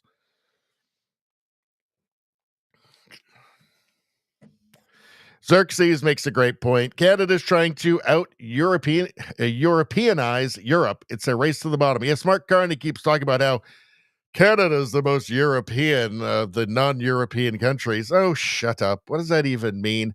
We're far more like the United States. Stop doing this. He loves Europe because Europe is progressive and woke and buys into his, although it turns out they're not buying into his global climate carbon banking alliance as much as he expected them to, because now they're exempting their own companies from this CBAM carbon adjustment at the border thing, basically carbon pricing. Because they're because of their terrible decisions, they're deindustrializing themselves. So it turns out Mark Carney's justification for basically taxing the hell out of Canadian industry, Canadian businesses industry, has just fallen apart. But Canada's trying to Europeanize Europe.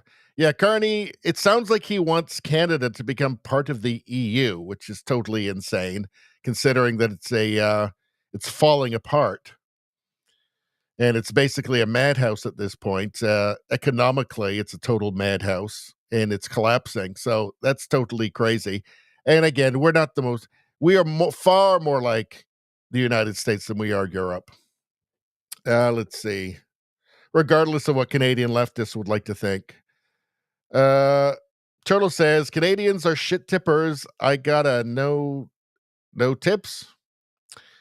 Are Canadians bad tippers? I'm a good tipper. I'm a good tipper, so I don't know. I can't vouch for anybody else. Everybody I know is a good tipper, I think. So I don't know, maybe you're getting some bad tippers. You must be getting leftist tippers from Canada, leftist Canadians.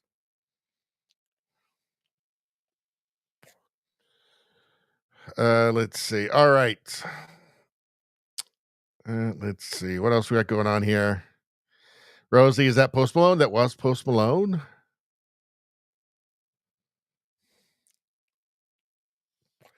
Jesse says, soon Canadian women will need to buy pet pigs to keep from getting R-worded by Muslims like Italy and France. At least Italy is waking up. Yes, I've seen reports of that in Europe where they're buying little pet pigs to walk around with them so that they don't get harassed by the diversity, which is just crazy, right?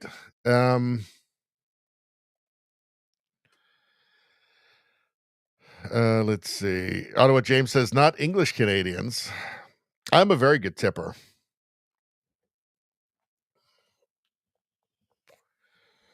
Let's see. Jesse says, Muslims self-regulate and kill anyone who disagrees. Lead stream. Well, there is a pattern that's fairly obvious, right? There is one religious figure or icon that you're not allowed to draw a picture of, and if you do, somebody is going to try and kill you. That's just a fact.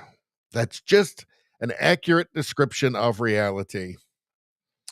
So there's something different going on.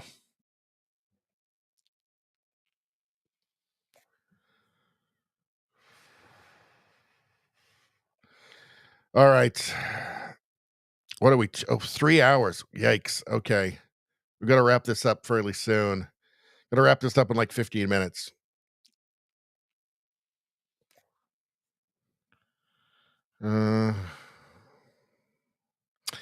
Randall Kippen says, during a heat dome in 2021, I remember that. That was damn hot. Thank God I had air conditioning. 619 people died in Vancouver, BC because of Bonnie Henry's COVID policies keeping businesses closed. Guess who they just gave an Order of Canada award to? Bonnie Henry. I could never stand her. Could never stand her. She was awful. Nawada says Italy is standing up a bit. Well, Baloney, she came in with a lot of talk, didn't do much, but now she seems to be moving to action a little bit. So we'll just have to keep an eye on it. All right. Okay, let's keep moving. I got to keep moving here. It's fun to go through that. I love going. It's my favorite part of the show is going through the chat, but we do got some stuff I want to show before a couple of things. And then we got to wrap it up. We've been going a long time. Gad Sad agrees with his own comments here. A society dies when it cares more about exhibiting infinite tolerance and empathy than invoking its survival instinct. Gad Sad. Yeah, he just described Canada, right? He's Canadian.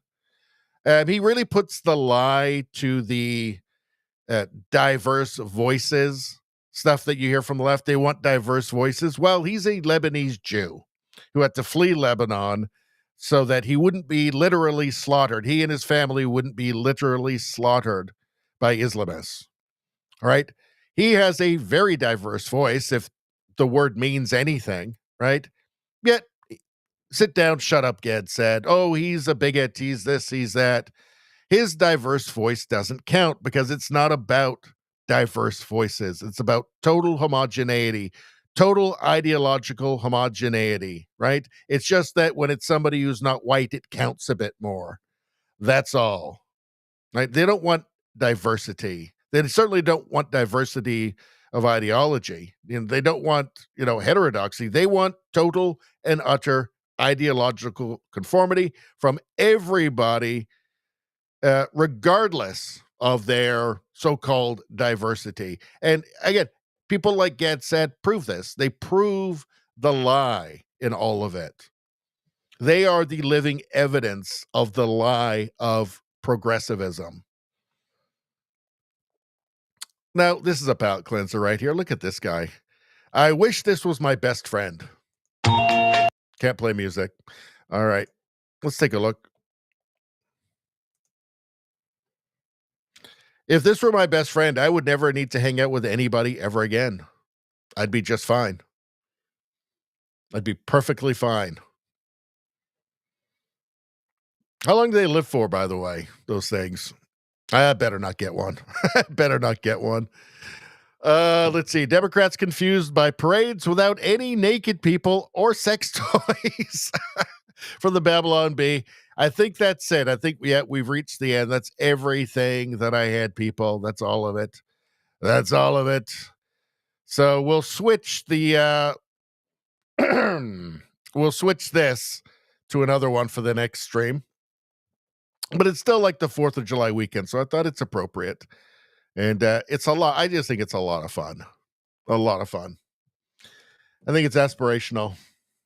I think it's everything wonderful about Western civilization right here, right there. Nothing wrong with that. Nothing wrong with that. Xerxes says, Gad said is cool. He's great.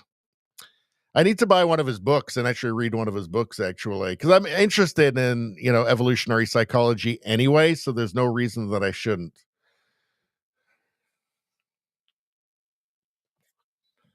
Let's see. Turtle says Antifa is a terrorist group, which they then joined BLM and celebrated October 7th. Yeah, Antifa, the anti-fascists who act exactly like fascists. They just join anything that's anti-West, that's anti-Western civilization, because ultimately all these groups, whether it's the people, the Hamasniks or whatever gender thing or whatever, they're all just communists, and their end goal is all for all of the end goal really is just seizing the means of production. What the heck is going on, Jesse? Jesse, you know what's coming.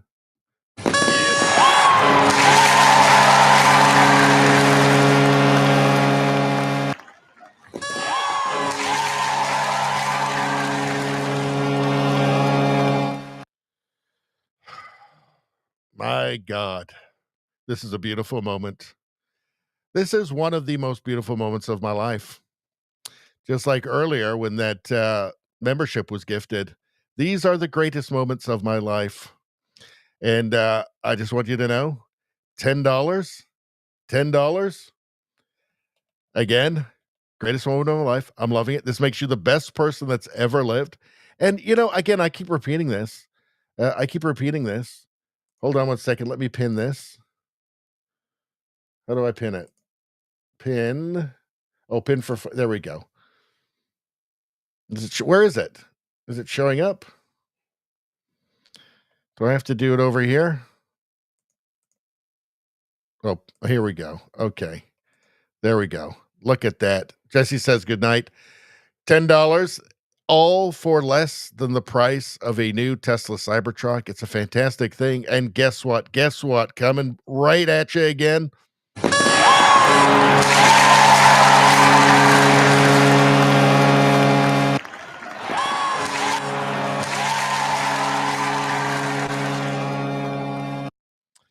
I wish I could feel like what it's like to be the best person who's ever lived. I wish I could feel like that sometime, but I can't because I'm pressing the buttons, so it doesn't work for me. But I wish that I could. Maybe someday I can. I don't know. Anyway, thank you very much. Thank you very much. Jesse says, awful or the West's biggest problem right now. Still waiting for them to take in illegals and give all their money to reparations. Oh, but wait, it's straight white men. They want to do all that. That is like AWFL is an acronym. I'm just trying to remember what that stands for. What does that stand for again?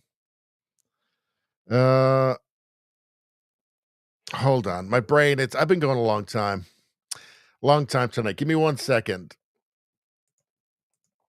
AWFL.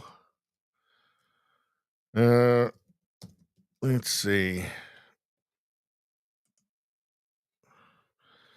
What does it stand for? Affluent. Okay. Affluent white female liberal. That's what it was. That's what it was. Okay. Oh, hold on a sec. Let's go back here. So let's go back to that from Jesse again. Affluent white Affluent white female liberal are the biggest problem right now. Still waiting for them to take in illegals. Yeah, they're not going to do that and give all their money to reparations. Not going to do that. They're in support of all that, but they're just not going to do it themselves. But oh wait, it's straight white men. They want to do all of that. Yes, exactly. It's just all poison. It's all poison. All right. Xerxes wants to get one of Gatsad's books. He's got a new book coming out, actually. That might be the one to get. If you do read one of his books, let me know what you think of it. JDL says college professors should give up their pensions. They should.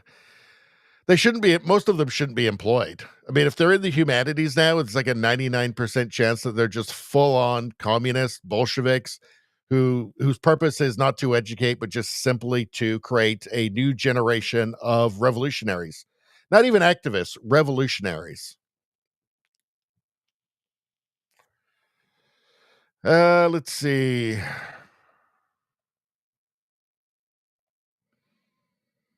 All right, what's going on? Turtles is out. Yeah, it's the end of the evening. We're shutting it down now. Thanks a lot for coming in, Turtles. It's great to see you again. JDL's out. Good night, JDL. All right. Turtles says Jesse got banned. From where? Jesse didn't get banned. I didn't accidentally do something, did I? I hope not. No. Message was removed by my... Oh, no, just the... No. Let me repin this. I'm going to pin it now, and then it's pinned again. There we go. Pin message. All right, so I got worried there. I thought I'd accidentally done something terrible by accident. All right. All right, JDL makes a really important point. Hit that like. Hey, if you're not subscribed to the channel, subscribe to the channel. Become a member even, and then if you become a member, if you join Rumble Premium, but if you become a channel member, and then you can watch the premium only stream tomorrow night. We're going to be looking at George Soros and the Open Societies Foundation. Been something I've been meaning to do for a while. We'll spend probably a couple of hours doing a deep dive on that. We'll understand it quite well, and certainly much better than we did before afterwards. I have to do 5 hours per month to stay in the Rumble Creator Program of Rumble Premium streaming, and we're going to start with it tomorrow. We're going to start with it tomorrow, probably do a couple hours worth. But like the stream, follow the channel anyway, regardless of where you are. And blah, blah, blah, blah. Yeah, we'll be back tomorrow night, and then we'll be back again on Tuesday. 6 o'clock tomorrow night. 6 o'clock, people. That's when we're back. Anyway, thanks to the chat. You guys are awesome. You guys are basically half the show, and it would not be fun without you guys. So thanks for coming in and hanging out and doing a great job in there. Doing a great job in there. You make it way more fun. Everybody, have a great night. I will see you hopefully see everybody tomorrow.